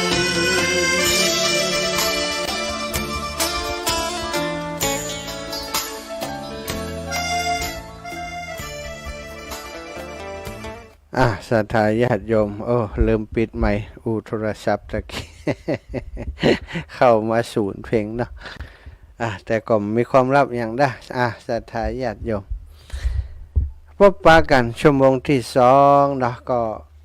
ชั่วโมงนี้ก็คงต่อเนื่องตะกี้ตะกี้เขิงละไว้หันเรื่องอัน คนใจนางวิสาขาไปเนาะไปแล้วก็ไปเจอเปิ่นอาบน้ำชีเปยอาบน้ำแล้วก็มาบอกนางวิสาขานะวันนั้นหลังจากที่พระสงฆ์เปิ่นฉันเรียบร้อยกลับไปยังวัดพระเชตวันตอนบ่ายนั้นนางวิสาขาก็ตามไปนะสัทธาติดตามไปคือทุกวันนางวิสาขากับเปื่อนแล้วก็บริวารนี้จะไปอุปถัมภ์พระพุทธเจ้าเนาะและพระสงฆ์ทั้งหลาย2 เวลาตอนเช้ากับตอนบ่ายอันนี้ก็ไปในช่วงของตอนบ่ายพอไปก็ได้สนทนากับพระสัมมาสัมพุทธเจ้าไปถวายบังคมพระองค์แล้วก็ได้ทูลเรื่องที่ลูกน้องนะมาหัน มาหันใส่ชีเปยอาบน้ำหันพระภิกษุทั้งหลายส่งน้ำอยู่นะตึงซึ่งคนใจนี่บอกว่าเป็นพระสงฆ์บอกว่าชีเปยว่านะก็ได้กราบถวายขอพระบรมพุทธานุญาตจากพระพุทธองค์ว่านางขอถวายผ้าอาบน้ำฝนแก่พระสงฆ์ได้ก็แก่พระภิกษุสงฆ์ได้ก็เพื่อประโยชน์ให้เปิ่นได้เวลาฝนตกนะได้ใส่ได้นุ่งห่มไปส่งน้ำอาจจะดูงดงามแบบเป็นติอุจจาตาเพราะว่าสมณะในพุทธศาสนาควรจะเป็นผู้ที่มีความละอายในการนุ่งห่มต่างๆเนาะปกปิดอวัยวะที่ควรปกปิดนะครับเมื่อนางได้ทูลพระพุทธองค์ในเรื่องนี้พระพุทธองค์ก็ทรงได้หันตัวถือว่าหันตัวเนาะศรัทธาเพราะว่ามีพระบรมพุทธานุญาตให้พระภิกษุทั้งหลายได้ใช้ผ้าอาบน้ำฝนได้มีผ้าอาบน้ำฝนเพิ่มขึ้นมาอีกชิ้นหนึ่งได้ว่าอันเตนะไว้อาบน้ำฝนศรัทธาญาติโยมทั้งหลายก็ถือว่านางวิสาขาเป็นคนแรกที่ได้ถวายผ้าอาบน้ำฝนแก่พระสงฆ์แก่พระสงฆ์ทั้งหลายต่อมาก็มีคนเฮียนแบบในตั้งแต่สมัยนั้นมาราชามหากษัตริย์ขหบดีต่างๆตลอดถึงผู้ที่มีศรัทธาในพระศาสนาก็ได้พากันถวายผ้าอาบน้ำฝนแก่พระภิกษุทั้งหลายที่จำพรรษาในอาวาสต่างๆในพุทธกาลสมัยพุทธกาลนั้นเป็นแบบเป็นอย่างต่อมาจนถึงปัจจุบันนี้สถานช่วงเวลาเข้าพรรษาเพิ่นก็จะมีการถวายผ้าอาบน้ำฝนทุกวัดทุกว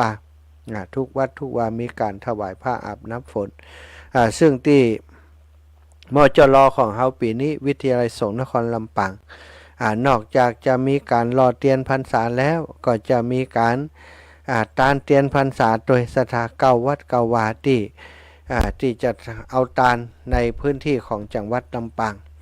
แล้วก็ยังได้ถวายผ้าอาบน้ำฝนแก่พระนิสิตของวิทยาลัยสงฆ์นครลำปางคัดเลือกมา99รูปแต่ถ้าหากว่าได้ผ้าอาบน้ำฝนเกินนั้นก็จะถวายครบทุกรูปตลอดถึงนำไปถวายยังวัดวาอารามต่างๆตัวซึ่งตอนนี้ก็มีคนที่เปิ่นมีเจตนาอันเป็นบุญเป็นกุศลร่วมเป็นเจ้าภาพมาหลายท่านหลายคนเนาะที่ให้หอมผ่านอาตมาก็มีได้โอนปัจจัยไปที่วิทยาลัยสงฆ์นครลำปางแล้วก็แจ้งมาให้อาตมาทราบเพื่อจะได้บอกกันนะครับแจ้งอนุโมทนาประกาศประชาสัมพันธ์อนุโมทนาให้เปิดหลายท่านหลายคนเหมือนกันศรัทธาแต่ก็ถ้าจะประกาศหมดก็ยังว่านะเนาะอย่างว่านะก็คือมันนักลำไปนะเลยบาได้นำมาเพื่อจะประกาศทั้งหมด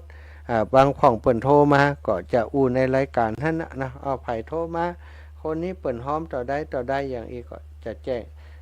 แจ้งฮือทราบอยู่นะ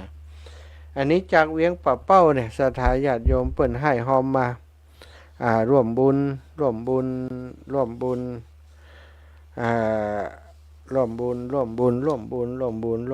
ตานเตียนโยมแม่เกียงคำสุภามูล ร่วมกับพร้อมกับลูกหลานเปิ้นร่วมบุญหลอดเตียนนี่จากเวียงป่อเป้าพุทธศรัทธาร่วมบุญหลอดเตียนมา100 บาทแล้วก็เจ้าเดียวกันไม่อยากเกียงคำสุภามูลพร้อมโดยลูกหลานทุกคนร่วมบุญผ้าอาบน้ำฝนถวายวิทยาลัยสงฆ์นครลำปางแห่ม200 บาทอันนี้ไพ่เอ่ย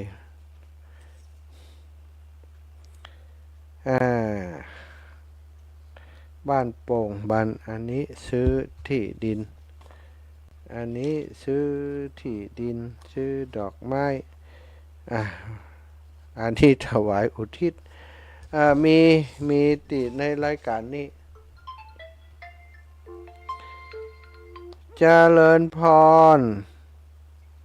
เจ้าอันนี้กลางห้องมาเป็นอะไรลูกเจ้าหอม เจ้าจานนี่มันไปเจ้าดีแล้วสาธุตัวเนอบุญอาบน้ำฝนเรียนแล้วก็มันเลี้ยงลูกเลี้ยงเต้าของเจ้าดีแล้วแล้วเขียนชื่อเนี่ยยังได้ลูกเนอก็หอมไปแล้วปุ่นก็เขียนพุ่นเนาะหอมไปแล้วนี่ถ้าว่าประกาศว่าแม่ยังได้ลูกเนอก็ประกาศเนี่ยก็ถือว่าประกาศเนี่ยสาธุเจ้าจริงนะมาจริงนะบอกก็แม่ซิมูนี่แก้วเนี่ยกะนึกว่าวันอย่างนั้นอันเมื่อว่าบ่นึกว่าบ่ใจชื่อเนี่ยขึ้นอยู่กับลูกเจ้าเจ้าแค่นี้นี่หาเป็นอันโทรมาเนี่ยก็เลยโทรมานะเจ้าแค่นี้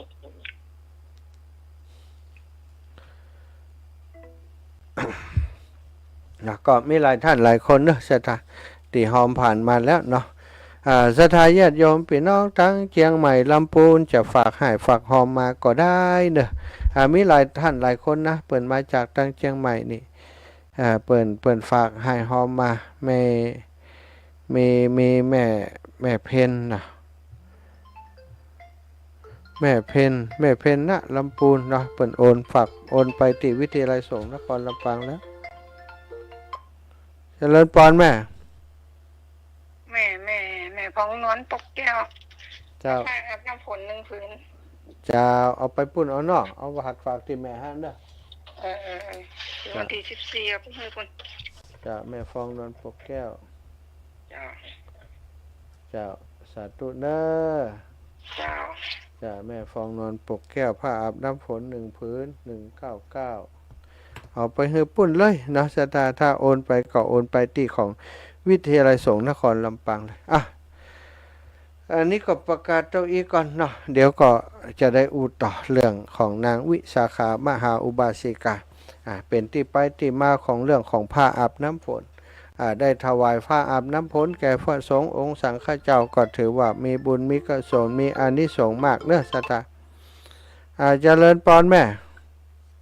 เจ้าบ้านเจ้าพระอาจารย์เจ้าพอดีเป็นแม่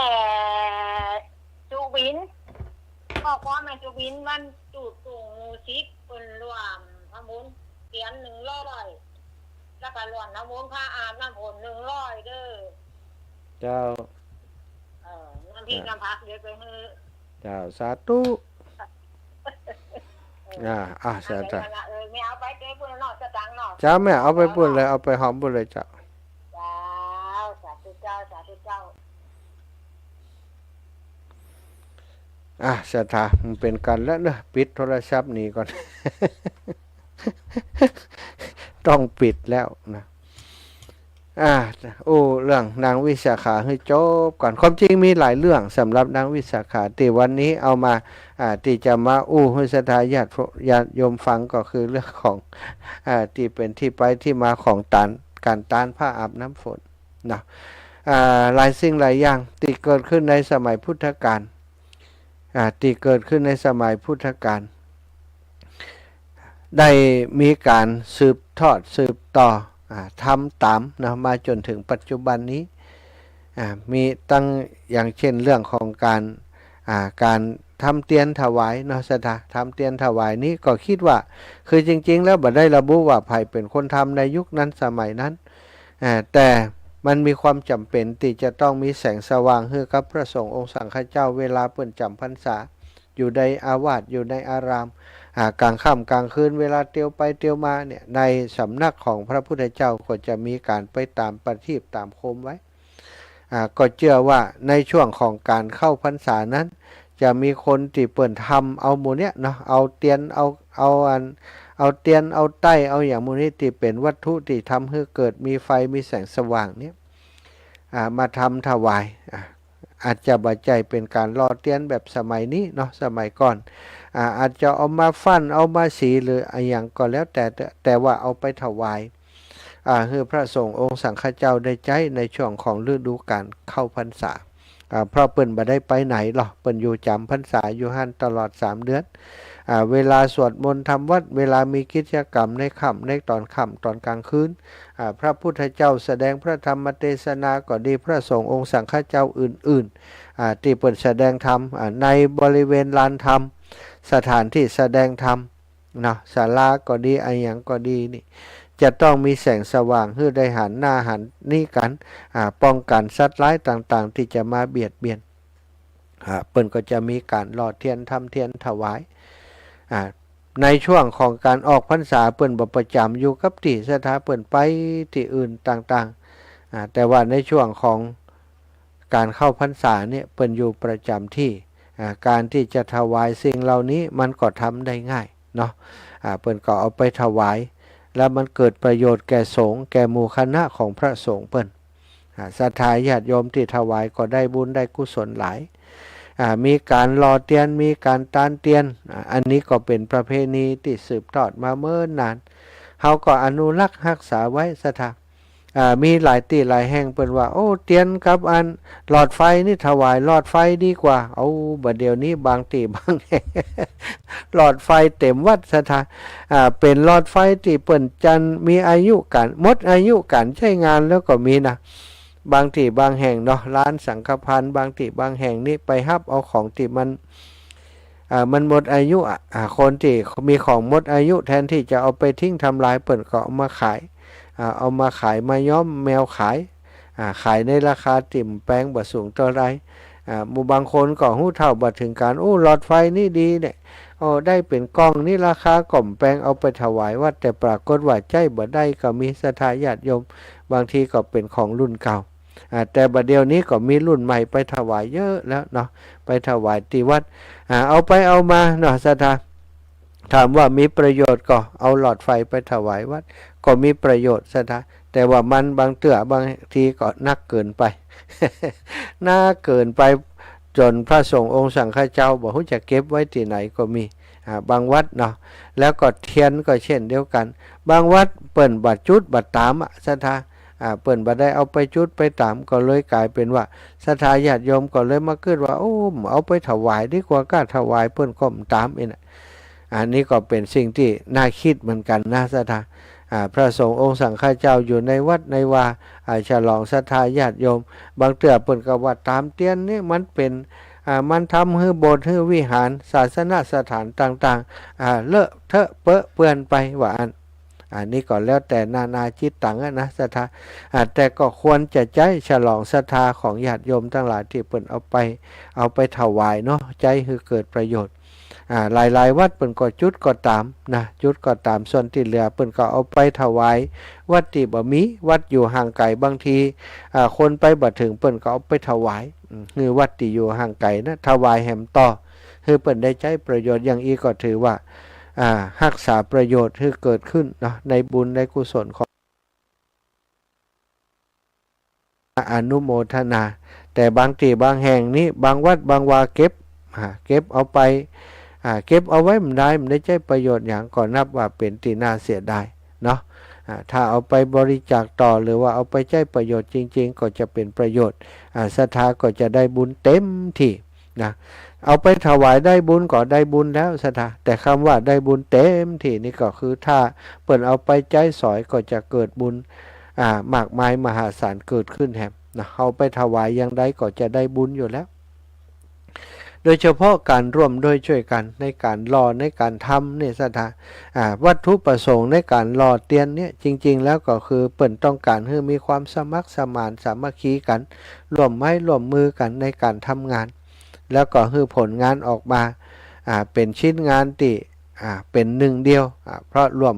มโดยช่วยกันเป็นอันหนึ่งอันเดียวเป็นน้ำหนึ่งใจเดียวในการทำอย่างที่ตั้งคลื่นสีขาวครอบครัวคลื่นสีขาวป้ากันไปไปทำที่วัดพระธาตุจอมพอในวันที่7ที่ผ่านมาสถาก็ได้ปัจจัยได้สตุ้งสตังถวายกับหลวงปู่พระครูปฏิพันธ์ธรรมทินไปถึง260,400 กว่าบาทเนาะสถา264,503 บาทจากการที่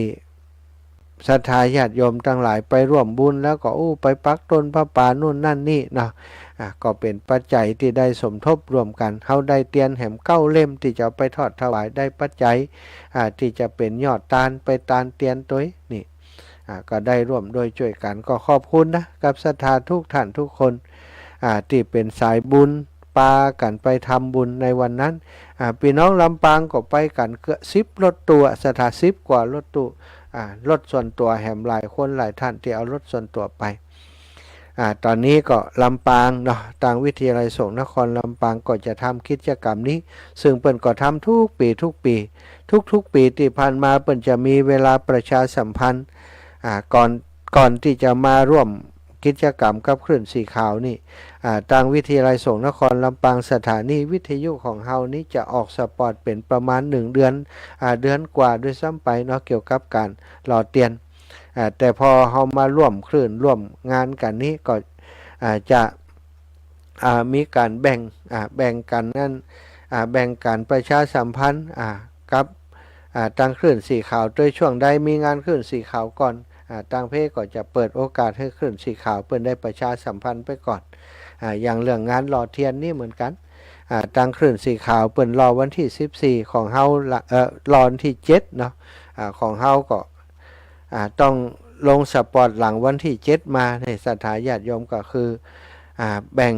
เอาเวลานี้ไปช่วยทางคลื่นสีขาวส่วนหนึ่งของเฮาคลื่นสีขาวตอนนี้คณะนี้ก็ได้ลงสปอร์ตประชาสัมพันธ์ให้ศรัทธาญาติโยมที่ฟังรายการในคลื่นสีขาวของเฮาเนาะได้รับฟังทุกๆวันตั้งแต่วันที่8เป็นต้นมาจนจบวันที่14ก็ต้องขอบคุณท่านอาจารย์พระครูอภิวัฒนวิกรมที่เมตตาอนุเคราะห์คือตังคณะสงฆ์เผยแผ่แล้วก็จังหวัดลำปางและวิทยาลัยสงฆ์นครลำปางได้ลงสปอตโฆษณาส่งไปยังคลื่นสีขาวของเฮาทุกพื้นที่ได้รับทราบข่าวสารงานบุญของวิทยาลัยสงฆ์นครลำปางเนาะก็ทำให้มีพี่น้องที่ฟังคลื่นสีขาวจากจังเชียงใหม่เชียงรายพะเยาเป็นน่านตลอดถึงพี่น้องต่างเมืองฝางแม่อายท่าตอนชัยประการพี่น้องแม่แจ่มพี่น้องต่างสามเมืองพี่น้องต่างเมืองลี้หลายที่หลายแห่งได้ฝากปัจจัยมาให้มาหอมกับวิทยาลัยสงฆ์นครลำปางตัววันก่อนอาตมาประกาศนะพอดีเปลี่ยนนะสถาเปลี่ยนอันเลขที่บัญชีที่ศรัทธาจะโอนใหม่แต่ว่าอาตมาเพิ่งมาหันตะว่านี่นะจากคุณกันทกพิษเพิ่นบอกว่าบัดเดียวเปลี่ยนนะท่านอาจารย์มหาแล้วก็ท่านมหาประกาศพิษด้วยเลขที่ประกาศนั้นมันเป็นธนาคารทหารไทยเลขที่บัญชีถูกต้องแต่ว่าบัญชีบ่ถูกนะธนาคารบัตรถูกนะเป็นธนาคารกรุงไทยแต่ว่าจริงๆเป็นธนาคารทหารไทยวันนี้ก็ประกาศใหม่เอาที่บัญชีใหม่ที่เปิดอันใจสำหรับงานนี้เนาะศรัทธาญาติโยมเป็นของธนาคารกรุงไทยเพื่อความสะดวกสำหรับคนที่เปิดต้องการลดหย่อนภาษีว่าถ้าเป็นของธนาคารกรุงไทยนี่มันจะมีเลขที่การลดหย่อนภาษีขึ้นมาโดยอัตโนมัติว่าก็เลขที่บัญชี503เนาะ6061799สถา503-606-1799เนาะเลขที่บัญชีที่ศรัทธาจะโอนปัจจัยมาร่วมบุญหล่อเตียนก็ดีเป็นเจ้าภาพผ้าอาบน้ำฝนก็ดีเลขที่บัญชี503-606-1799สามารถโอนปัจจัยไปที่เลขบัญชีนี้แล้วก็ส่งไลน์ส่งอย่างมาให้ครูบาอาจารย์ที่เปิ่นจัดรายการให้เปิ่นประกาศให้ก็ได้โทรเข้ารายการมาแจ้งให้เปิ่นก็ได้เนาะโทรเข้ารายการมาก็ถือว่าเป็นการประกาศได้นะซะท่าบัดต้องโทรมาว่าต้องประกาศให้แม่แหมกำนะมันจะนักลำไปเวลาบางเตือเปิ่น ก็ต้องมีเรื่องเล่าอื่นๆจะสนทนาอู้จ่าอยู่ถ้าเขาโทรมาอีแม่หอมเต่านั่นเต่านี้เนอะหอมไปแล้วโอนไปแล้วก็ถือว่าโอเคแล้วได้ประกาศประชาสัมพันธ์ไปแล้วบุญมันจะเกิดจากการประกาศเนอะ บุญมันเกิดจากเจตนาที่อีแม่สละทรัพย์ของตัวเองเพื่อจะร่วมบุญในครั้งนี้ตัดสินใจว่าอีแม่จะหอมบุญกับวิทยาลัยสงฆ์นครลำปาง10 20 100 ปันก็ดีเนี่ยตัดสินใจคณะติดตั้งใจทำนะเกิดแล้วบุญเกิดแล้วพอได้โอนไปก็เกิดจากพอได้โอนไปเสียสละจริงๆก็ได้บุญตอนนั้นแหมโอนไปแล้วครูบาอาจารย์เปิ่นได้รับแล้วนะเปิ่นก็เอาเข้ากองทุนบัญชีของนิสิตนะกองทุนการศึกษาพัฒนานิสิตนะเปิ่นบ่ได้เอาไปไหนการใช้จ่ายอย่างต่างๆที่เอามาร่วมส่วนหนึ่งเนาะก็ไปเป็นการใช้จ่ายในการวัสดุอุปกรณ์ที่ทำกิจกรรมในคราวครั้งนี้บางทีก็ได้รับการบริจาคจากครูบาอาจารย์หรือว่าญาติโยมต่างๆวันนี้อาตมาได้ทำแบบหล่อเตียนเนาะไปเอาไปส่งและทำจัดการเนาะจัดการตกแต่งทำความสะอาดประกอบเรียบร้อยก็เอาไปส่งที่วิทยาลัยสงฆ์นครลำปางเอาไปส่งที่แรกว่าดูว่าจะเอาไปติดตั้งให้เปิ่นแต่ว่าวันพรุ่งนี้ที่อาคารหอประชุมนั้นจะใช้สำหรับเป็นสถานที่ในการต้อนรับน้องใหม่ตัวแล้วก็ที่เปิ่นจะทำการทำการไหว้ครูด้วยนะวันพรุ่งนี้ที่วิทยาลัยสงฆ์นครลำปางก็เลยว่าฮือเปิ่นไปจัดการกันเองดีกว่าหลังจากที่เปิ่นไหว้ครูเรียบร้อยอย่างเรียบร้อยเปิ่นก็ติดตั้งประดับประดากันเพราะนักศึกษาเจ้าหน้าที่เนาะประธานองค์กรนิสิตนักศึกษาต่างๆเปิ่นเขาจะดำเนินการเขาเอาไปส่งให้เปิ่นแล้วก็ไปซื้อเตียนแหมเนอะสถาเพราะอะไรประกาศไปว่าสถาอีปออีแม่ตั้งหลายเนาะภัยจะปูจาแผ่นเตียนถ้าเป็นครอบครัวเนอะสถาญาติโยมเขียนชื่อครอบครัวลงในแผ่นเดียวให้เต็มได้เลยเส้นผ่าศูนย์กลางประมาณ20 เซนสถาประมาณ10 เซน15 เซนอีกนะเส้นผ่าศูนย์กลางของงานแผ่นเตียนนั่นนะแผ่นเตียนแผ่นใหญ่นะสามารถเขียนชื่อคนในครอบครัวลงไปวันเดือนปีเกิดลงไปในฮั่นแล้วก็ไปหลอมไปหล่อรวมกันแล้วก็ไปเป็นเตียนที่เขาจะไปถวายเก้าวัดเก้าวานั้นแต่มาซื้อไปได้ซื้อไปถวายเนาะ1 กล่อง1 กล่องมี15 แพ็คสถาแพ็ค1มีซาวประมาณ20 แผ่นเนาะเป็นเงินอยู่เกือบ 2,000 บาทเนาะ 1,900 กว่าบาทก็เอาไปถวายอันนี้ไปถวายเพื่อจะให้ศรัทธาได้ปูจาไปเขียนชื่อเสียงเลี้ยงน้ำของคนในครอบครัวแล้วก็เอาไปหลอมหลอดด้วยกันเตรียมไว้ให้เรียบร้อยแล้วเนอะแผ่นเตียนที่เป็นแผ่นเตียนธรรมจักรก็เตรียมไปไว้ให้อันติวิทยาลัยสงฆ์เรียบร้อยวันที่14บัดต้องห่วงว่าโอ้ไปแล้วอีแม่มีได้เตียนชะกรรมอาจารย์อีน่ะบัดต้องห่วงว่าบัดได้เนอะมีครบทุกคนแน่นอนไปปูจาเอาคนละแผ่นถ้าแผ่นใหญ่เตียตมาอู้ถึงตะกี้นั้นนะแผ่นที่สามารถเขียนชื่อตึงครอบครัวได้นะแผ่นละ99 บาทส่วนอันเล็กๆนะแผ่นประมาณอันแก้วน้ำเนี่ยนะสถาประมาณแก้วน้ำนี่ก็อยู่ที่ประมาณอยู่ที่19 บาทนะ20 บาท19หรือว่า20 บาทนะศรัทธาก็ไปปูจาเอาหรือว่าใครจะไปปูจาผ้าอาบน้ำฝนก็ไปปูจาเอาปุ้นเลยก็ได้เนอะแต่ว่าเขียนไปปูจาเอาปุ้นก็ลงชื่อที่ปุ้นเลยจะสะดวกกว่าผ้าอาบน้ำฝนนี่ถ้าศรัทธาไปตัวเนาะแล้วก็ลงชื่อหั่นตัวนี้ก็จะครูบาอาจารย์เพิ่นก็จะเชิญไปมอบด้วยเชิญไปมอบแก่พระสงฆ์ที่เปิ้นมารับผ้าอาบน้ำฝนด้วยอันนี้ก็ประชาสัมพันธ์คือทางวิทยาลัยสงฆ์นครลำปางในงานบุญในครั้งนี้เนาะศรัทธาต่อจากตะกี้แหมน้อยนะนางวิสาขาปิกมาแหมรอบนางวิสาขานี้ตะกี้สร้างบุพารามไปแล้วเนาะจากการที่เอาเครื่องประดับไปลืมไว้สุดท้ายบ่เอาคืนเพราะจะเอามาขายบ่มีไผซื้อบ่มีไผมีตังซื้อก็ซื้อคนเดียว เอาตังค์ที่ซื้อนั้นเอาไปสร้างวัดถวายพระพุทธเจ้าชื่อวัดบุพารามแล้วก็มีชื่อมาจนทุกวันนี้ถ้าไผ่ไปอินเดียก็จะหันว่าโอ้อันมีเศษซากปรักหักพังของวัดบุพารามเพื่อเฮาได้หู้ได้หันอยู่นะอันนี้ก็เป็นสิ่งที่เกิดขึ้นจริงใน 2,500 ปีที่ผ่านมาวัดปุพารามวัดเชตวันอยู่ตรงไหนเปิ่นมีมดสถานอาตมาปีหน้านี้หวังว่าจะได้ไปแอวออกพรรษาลาพระเจ้าและปีหน้านี้เนาะคงจะมีโอกาสได้ไปแอวประเทศอินเดียไปพักผ่อนสมอง ไปเดินทุดงที่อินเดียสักกรรมเนาะแล้วไปเข้าปริวาสที่อินเดียจองตั๋วกับครูบาอาจารย์ไว้นะกับครูบาอาจารย์ไว้แล้วว่าจะไปท่านก็ลงชื่อไว้ให้ละ จะไปแอวพอวัดปุพารามกับวัดเชตวันให้ได้สดาเนาะวันเดียวนี้แล้วก็ยังบ่หันกำเตื้อเนาะหันแต่ในภาพมาถึงเรื่องนางวิสาขาต่อนะนางวิสาขานี้มีสหายที่ฮักกันมากอยู่2 คนคือนางสุปิยานะสุปิยาและนางสุปวาสาเมื่อฟังธรรมเทศนาจบแล้วทั้ง3 คนจะเที่ยวเดินเยี่ยมภิกษุทั้งหลายถามถึงสิ่งที่ต้องการและก็ยังขาดอยู่เมื่อภิกษุรูปใดบอกว่าต้องการอะไรอย่างนางก็จะจัดถวายเสมอนอกจากนี้ยังได้ถวายอาหารสำหรับภิกษุที่ป่วยและเตรียมจะเดินทางเป็นประจำด้วยนะก็ภิกษุอยู่ด้วยกันนักเนาะบางทีก็ป่วยอาพาธสดาเปิดอาพาธนางถ้าไปแอวไปชมเปิดต้องการยาก็ต้องการ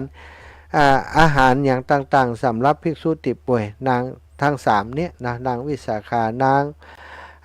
สุปิยาและนางสุปวาสาก็จะหามาถวายเสมอบางครั้งบางทีภิกษุเปิ่นจะเดินทางไกลก็เตรียมของที่จะให้เปิ่นนำติดตัวเวลาเดินทางฝากเปิ่นไปให้เปิ่นได้เดินทางด้วยบ่ได้ลำบากคัดสนหยังนี่ก็ทำกันอย่างนี้นะวันหนึ่งนางสุปิยานะนางสุปิยาได้เดินไปเยี่ยมภิกษุอย่างตามปกติที่เคยไปถึงกุฏิภิกษุรูปหนึ่งซึ่งอาพาธอยู่เมื่อนางถามถึงความต้องการว่าท่านปรารถนาสิ่งใดพ้องนะภิกษุรูปนั้นก็บอกว่าอยากได้น้ำเนื้อต้มญาติโยมทั้งหลายพระผู้มีพระภาคเจ้าทรงอนุญาตน้ำข้าวและน้ำเนื้อต้มซึ่งกรองดีแล้วบ่ให้มีเมล็ดข้าวหรือว่ากากเนื้อติดอยู่เพื่อภิกษุผู้อาพาธเธอสามารถฉันได้แม้ในเวลาวิกาลหรือว่าหลังเที่ยงวันไปแล้วอันนี้คือเป็นสิ่งที่อนุญาตนะนางสุปิยาดีใจที่จะได้ถวายอาหารแก่ภิกษุอาพาธตามพุทธภาษิตที่พระพุทธองค์ทรงตรัสว่าดูก่อนภิกษุทั้งหลายผู้ใดปรารถนาจะบำรุงเฮาตถาคตขอให้ผู้นั้นบำรุงภิกษุผู้อาพาธเถิดว่าอันบังเอิญวันนั้นเป็นวัน15 ค่ำสถานนางสุปิยานี้ก็ไปหานางไปหาเนื้อบ่ได้สถานางไปหาเนื้อบ่ได้นางจึงตัดสินใจได้เอามีดอันคมกริบเฉือนที่เนื้อขาตัวเก่าสถาเนื้อขาตัวเก่าแล้วก็สั่งให้คนเอาเนื้อนั้นไปต้มถวายภิกษุผู้อาพาธอยู่นั้นนางได้ใจผ้าพันแผลที่ขาของตนนอนสมเพราะพิษไข้เพราะพิษบาดแผลนั้นสามีของนางสุปิยากลับมาบ่าหันภรรยาอย่างเคยจึงถามคนรับใช้ว่าก็ทราบว่านางป่วยเป็นไข้จึงไปเยี่ยมที่ห้องนอนเมื่อทราบเรื่องโดยตลอดแล้วแทนที่จะโกรธพระและภรรยาสามีของนางกลับแสดงความชื่นชมสมนัตติภรรยาของตนมีศรัทธาแรงกล้าในศาสนาถึงกับยอมสละเนื้อขาเพื่อจะต้มเอาน้ำถวายภิกษุอาพาธจึงรีบไปสู่พระเชตวันวิหารทูลอาราธนาพระศาสดาและภิกษุสงฆ์เพื่อรับภัตตาหารที่บ้านของตนในวันรุ่งขึ้นพระศาสดาทรงรับการนิมนต์นั้นโดยดุษฎีวันรุ่งขึ้น พระพุทธองค์มีพระสงฆ์เป็นบริวารจำนวนมากเสด็จสู่บ้านของนางสุปปิยาเมื่อบาทอดพระเนตรหันนางสุปปิยาจึงถามสุปปิยาอุบาสิกะบาศกผู้สามี ทรงทราบแล้วจึงรับสั่งให้คนช่วยพยุงคลอเคลียนางสุปปิยามาเฝ้าเมื่อนางถวายบังคมพระบรมศาสดาแล้ว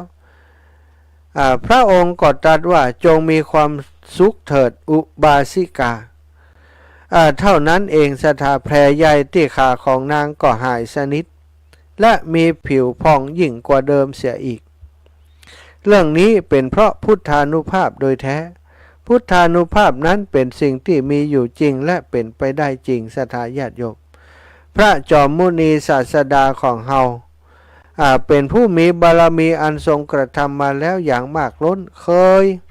ทำอย่างต่างๆที่มากมายเพื่อจะมาเป็นพระพุทธเจ้าเคยสละเลือดเ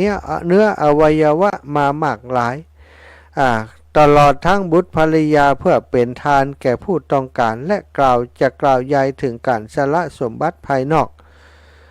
บริจาคทั้งหลายที่พระองค์ทรงกระทำมาทั้งหมดนั้นโดยมีจุดหมายอย่างเดียวคืออนุตตรสัมมาสัมโพธิญาณกล่าวคือความรู้อันเป็นเหตุให้สิ้นกิเลสโดยชอบอันยอดเยี่ยมบ่มีอะไรเทียมถึงนี่เพื่อจะปลดเปลื้องความทุกข์ของเวไนนิกรทั้งหลายทั้งทางกายและทางใจดูก่อนศรัทธาญาติโยมทั้งหลายก็ความรู้ใดเล่าในโลกนี้จะประเสริฐยิ่งไปกว่าความรู้อันเป็นเหตุให้กิเลสสิ้นไปเพราะเป็นการดับความกระวนกระวายทั้งหมดเหมือนคนหายโรคบ่ต้องกินยานั่นเองบุคคลผู้เปี่ยมล้นโดยบารมีนั้นย่อมเป็นผู้มีวาจาศักดิ์สิทธิ์พระพุทธเจ้าของเฮาเป็นผู้มีบารมีธรรมได้ส่งสมมาเมินนานตลอดเวลาที่ท่องเที่ยวอยู่ในสังสารวัฏเมื่อพระองค์ทรงอยู่ในชาตินี้เป็นปัจฉิมชาติและปัจฉิมภพแล้วบารมีธรรมทั้งหมดทั้งมวลหลั่งไหลมาให้ผลในชาติเดียวนี้ท่านลองคิดดูเถิดจะครรณนาได้อย่างใดอุปมาเหมือนน้ำซึ่งหลั่งจากยอดเขาและถูกกักไว้ด้วยทำนบอันหนาแน่นจนเต็มเปี่ยมแล้วและบังเอิญทำนบนั้นพังลงน้ำนั้นจะไหลหลากท่วมท้นเพียงใดบารมีธรรมเป็นที่สั่งสมโดยแท้ของพระพุทธเจ้าเมื่อพระผู้มีพระภาคเจ้าถเวยพระกายาหารเสร็จเรียบแล้วจึงทรงอนุโมทนาแก่นางสุปปิยาอุบาสิกาทำให้นางได้อาจหารรื่นเริงในบุญกิริยาวัตถุที่นางได้ปฏิบัติได้ทำศรัทธาญาติโยมทำให้นางสุปปิยาสุปปิยาที่ได้ถวายเนื้อตัดขาตัวเก่าถวายเนื้อเอาเนื้อไปต้มน้ำให้กับภิกษุอาพาธภิกษุนั้นพอได้ฉันน้ำแล้วก็ทำให้ท่านหายจากอาพาธเมื่อพระพุทธเจ้าเสด็จกลับจากการไปรับภัตตาหารที่บ้านนางสุปปิยาพร้อมกับหมู่สงฆ์ก็เดินทางกลับมาที่พระวิหารเชตวันตรัสถามภิกษุผู้อาพาธรูปนั้นว่าดูก่อนภิกษุเธอขอน้ำเนื้อจากอุบาสิกาสุปปิยาหรือพระภิกษุรูปนั้นก็ตอบว่าพระเจ้าข้าเมื่อเธอจะฉันเธอพิจารณาหรือเปล่าไม่ได้พิจารณาเลยพระเจ้าข้าดูก่อนภิกษุเธอได้ฉันเนื้อมนุษย์แล้วเธอทำสิ่งที่น่าติเตียน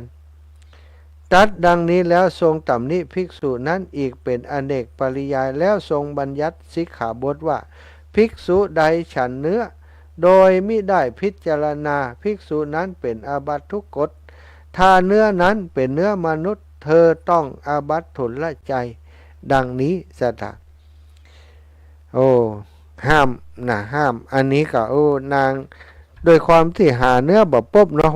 นางก็กล้าแต่กล่าวว่าศรัทธาญาติโยมเนี่ยศรัทธาประสาทะของคนนี้มันนักหนาถึงเพียงนี้เนาะตัดชิ้นเนื้อรู้มันจะเจ็บปันได้ศรัทธาเฮ้ยกึดแล้วก็เสียวสยองไฟกล้าเนี่ยฝั่งยกมือขึ้น แต่นางคนนี้นางสุปิยาคนนี้เนาะสามารถทำได้ก็ถือว่าสุดยอดของสตรีที่ใจเด็ดเดียวอยากจะทำทานบ่มีเปิ้นบ่มีเนื้อขายเนาะตัดเนื้อขาตัวเก่าเอาไปต้มภิกษุรูปนี้บ่ได้พิจารณานี่เป็นเนื้อไอ้ยังนะก็ดื่มเลยบ่ได้ถามหรอกว่านี่เนื้อไอ้ยังถ้าถามว่าเนื้อไอ้ยังพิจารณาดีๆเอาเนื้อของเนื้อมนุษย์ครับนางสุปิยาเปิ้นอันปัดเนื้อปัดจิ้นของตัวเก่าเอามาต้มเป็นน้ำเนื้อนี่ครับถ้าพิจารณาอย่างอีพอหู้เป็นน้ำจิ้นน้ำเนื้อของคนก็อาจจะบ่กินก็ได้เนาะใช่ไหมแต่นี้บ่ได้พิจารณาพระพุทธเจ้าก็เอาเหตุนี้เป็นปฐมเหตุมาบัญญัติเรื่องนี้ขึ้นห้ามภิกษุทั้งหลายเนาะฉันเนื้อโดยบ่ได้พิจารณาฉันเนื้อใดโดยบ่ได้พิจารณาภิกษุนั้นอาบัตทุกกฎถ้าเนื้อนั้นเป็นเนื้อมนุษย์เธอต้องอาบัตทุนละใจอันนี้คือสิ่งที่พระพุทธองค์ได้ทรงบัญญัติไว้เกี่ยวกับเรื่องราวที่เกิดขึ้นนี้ศรัทธาญาติโยมเรื่องนางวิสาขาพจน์มาถึงอันเพื่อนของนางวิสาขาแหมตัวเนาะเป็นคนดีถึง2 ท่าน 2 คนอันนี้ถวายทานอันยิ่งใหญ่แม้กระทั่งเลือดเนื้อของตัวเองก็ถวายได้ถือว่าเป็นคนที่สุดยอดในการฮือทานเอาละศรัทธาญาติโยมเนาะตอนนี้เป็นเวลาที่คงจะต้องมอบให้ศรัทธาญาติโยมได้โทรมามาจามาสนทนากันแล้ว16 นาฬิกานะ45 นาทีนะก็เปิดโอกาสให้ศรัทธาญาติโยมได้โทรมามาจากันเนอะใครจะโทรมาให้มาหอมก็จะจดให้ตะกี้นี้บัดตันเนอะศรัทธาญาติโยมติศรัทธาญาติโยมกำลังเข้ารายการอยู่เลยแบบเปิดโอกาสให้ศรัทธาได้โทรมาเพราะถ้าศรัทธาได้โทรมาอาตมาก็บ่ได้สนทนาจนจบนี่นะเจริญปอนแม่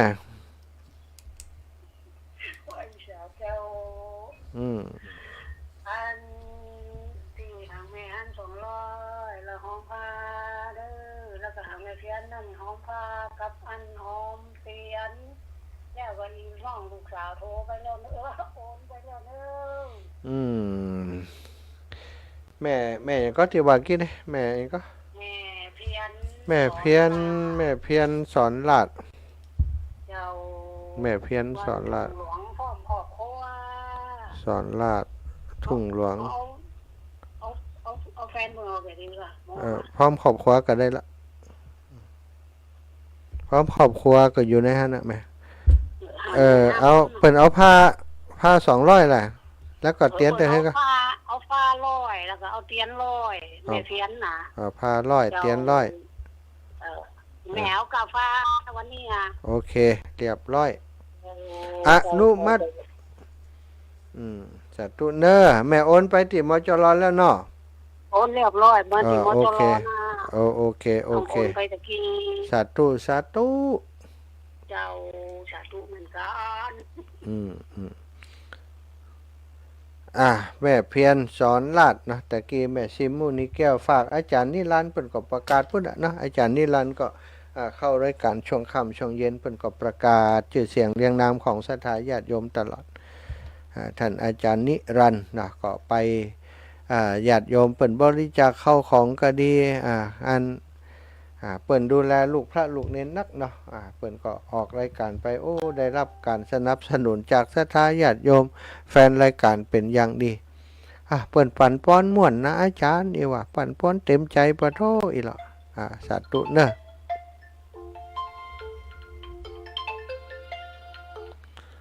สาวน้อยชะเมิงเจ้าแม่เจ้านอนฟังเงี้ยมันนั่งฟังไปหู้เรื่องอย่างนอนฟังพูดจะดีแล้ววิทยุอยู่ใกล้หูเนี่ยม่วนกันดีกะเอาเรื่องดีๆม่วนสัตว์ตุสัตว์ตุดีแล้วไป สาธุสาธุจะแม่อุ้ยอินแม่สาบเสมอนี่เพิ่นก็หอมมาแล้วนะอุ้ยอินนี่นะให้หอมมาตวยดอกสาธุอุ้ยอินเด้อหอมผ้าอาบน้ำฝนมาตวยหอมหล่อเตียนมาตวยสาธุสาธุ0808444173ใครยังไม่มีเบอร์โทรกำเตี้ยนะ0808844173เด้อแล้วก็แม่แก้วโทนาบุตรเนาะแม่แก้วโทนาบุตรสาธุว่าได้ฮะเดี๋ยวก่อนรอครับแม่แก้วโทนาบุตรหอมมา200นะหอมมา200แม่แก้วโทนาบุตรแม่แก้วโทนาบุตรหอมผ้า200นะผ้า200แล้วก็หลอดเตียนหลอดเตียนแหม50 บาทเป็น250เจริญพรแม่บัวลอยสายเขียวการราชการเจ้าท่าน จ้าแม่อีแม่จะไปห้องก่อนเดินแม่ไปหนึ่ง โอ้ดีใจจังเลยใกล้ๆนี่แม่ไปได้อยู่นักกะใกล้ๆนี่ไปได้กะเนาะเจ้าน่าจะแม่บัวลอยสายเขียวไปหอมปุ้นหอมปุ้นดีแล้วดูต่างเลือกดิถ้าเขาก็ไปอยู่แล้วไปอยู่แล้วนะแม่บัวลอยสายเขียวจะไปหอมปุ้นสาธุบุญครับอีแม่เด้อเจ้าสาธุเจ้ายังใกล้แม่ทองสุกผมก็อยู่ด้วยกันนี่เจ้าโอ้แม่ทองสุกเจ้ารักฟังอยู่หันกะรักฟังอยู่หันเจ้าสาธุไปป้ากันปุ้นเนาะแม่เนาะเจ้าจะไปกัน6-7 คนนะเจ้าโอ้ดีแล้วอีแม่ใกล้หันคำตาไปคำเดียวก็ถึงแล้วเจ้าสาธุเจ้าเปิ่นฟังกันทึดๆแล้วนี่อยู่ด้วยกันทึดๆเปิ่นฟังกันทึดๆฟกฟังอย่างฟกกบเหมือนกันเนาะสาธุขอบคุณอีแม่เนอฟกฟังอีหลรักฟังฟกฟัง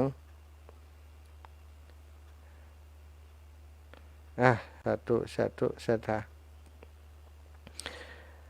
ใครจะเป็นเจ้าภาพนะเจ้าภาพอันโฮงตาลเนื้อสถาตีต้องการในวันที่14จะเป็นน้ำดื่มก็ได้โฮงทานอื่นๆหรือว่าไปร่วมบุญบ่ได้ก็ได้นะโรงทานนี้ตังวิทยาลัยสงฆ์พระนิสิตกาแล้วก็คารวะติไปเรียนวิทยาลัยสงฆ์เพิ่นก็ทำโรงทานไปอยู่ของอาตมาก็มีโรงทานจากบ้านทุ่งโป่งร่วมบุญกับคณะสถาบันทุ่งโป่งเอาโรงทานไปของแม่น้อยอินยาศรีของแม่มนวันเล่ากุลของน้องสมจิตอินทรวิจิตน้องบุญที่ราโยธานะของศรัทธาญาติโยมหลายท่านหลายคนที่เปิ่นเอามาคนที่ผ่านที่ครูบาอาจารย์รูปอื่นๆเปิ่นก็ประชาสัมพันธ์ไปแล้วก็มีเนาะก็ขอบคุณกับศรัทธาทุกท่านทุกคนนะเจริญปอนอีแม่เจ้าฟังอยู่แต่ลูกฟังอยู่กาฟังกับไผฟังอยู่บ้านเนี่ยคนเดียวลูกอยู่ไหนอยู่วัดบรรพตนี่อีแม่วัดบรรพตสถิตนี่เนอมาแล้วกะมาแล้วมาตะวาวันชื่นแล้วนึกหวังว่าอยู่เชียงใหม่อยู่เป็นคนเจ้าเชียงใหม่อยู่ปุ่นนี่ฮะถ้าอยู่เชียงใหม่ก็จะเข้าพรรษาเชียงใหม่ปุ้นนั่นนะกะเข้าปุ่นก็ออกปุ่นนะกะแล้วก่อนแม่จดไปแล้วเด้อมันต้องไหลแฮมปี2 ปีก่อนจะเข้าถ้ำละเขาทำอยู่ทำเสร็จแล้วให้หาเด็กให้หาก่อนแล้วไปอีแม่ไปปุ้นก่อนวันที่14นี่ไปกะไปเนาะพี่น้องเปิ้นจะเนี่ยอันหยำหัวน้ำหยำหัวโอ้ดีกะครับมันข้าวเกี๊ยบอย่างก็ข้าวม่วนเจ้าแม่แม่จะตำน้ำพริกอ่องกับอ่องนึงน้ำพริกอ่องนี่เปิ้นใช้อันแค่ส้มเห็นเนาะใช่กะใส่แค่ส้มเนี่ยน้ำพริกอ่อมใส่น้ำปูด้วยนะแม่บ่กินน้ำปูลูกกินใส่ให้แต่ลูกสาธุน้ำพริก น้ำพริกอ่องใส่น้ำปูอ่ะ ว่าเล่นกันได้เนาะศรัทธาญาติโยม16:55 นาทีแล้ว ก็ขอบคุณศรัทธาญาติโยมทุกท่านทุกคนเนอะที่ติดตามรับฟังรายการ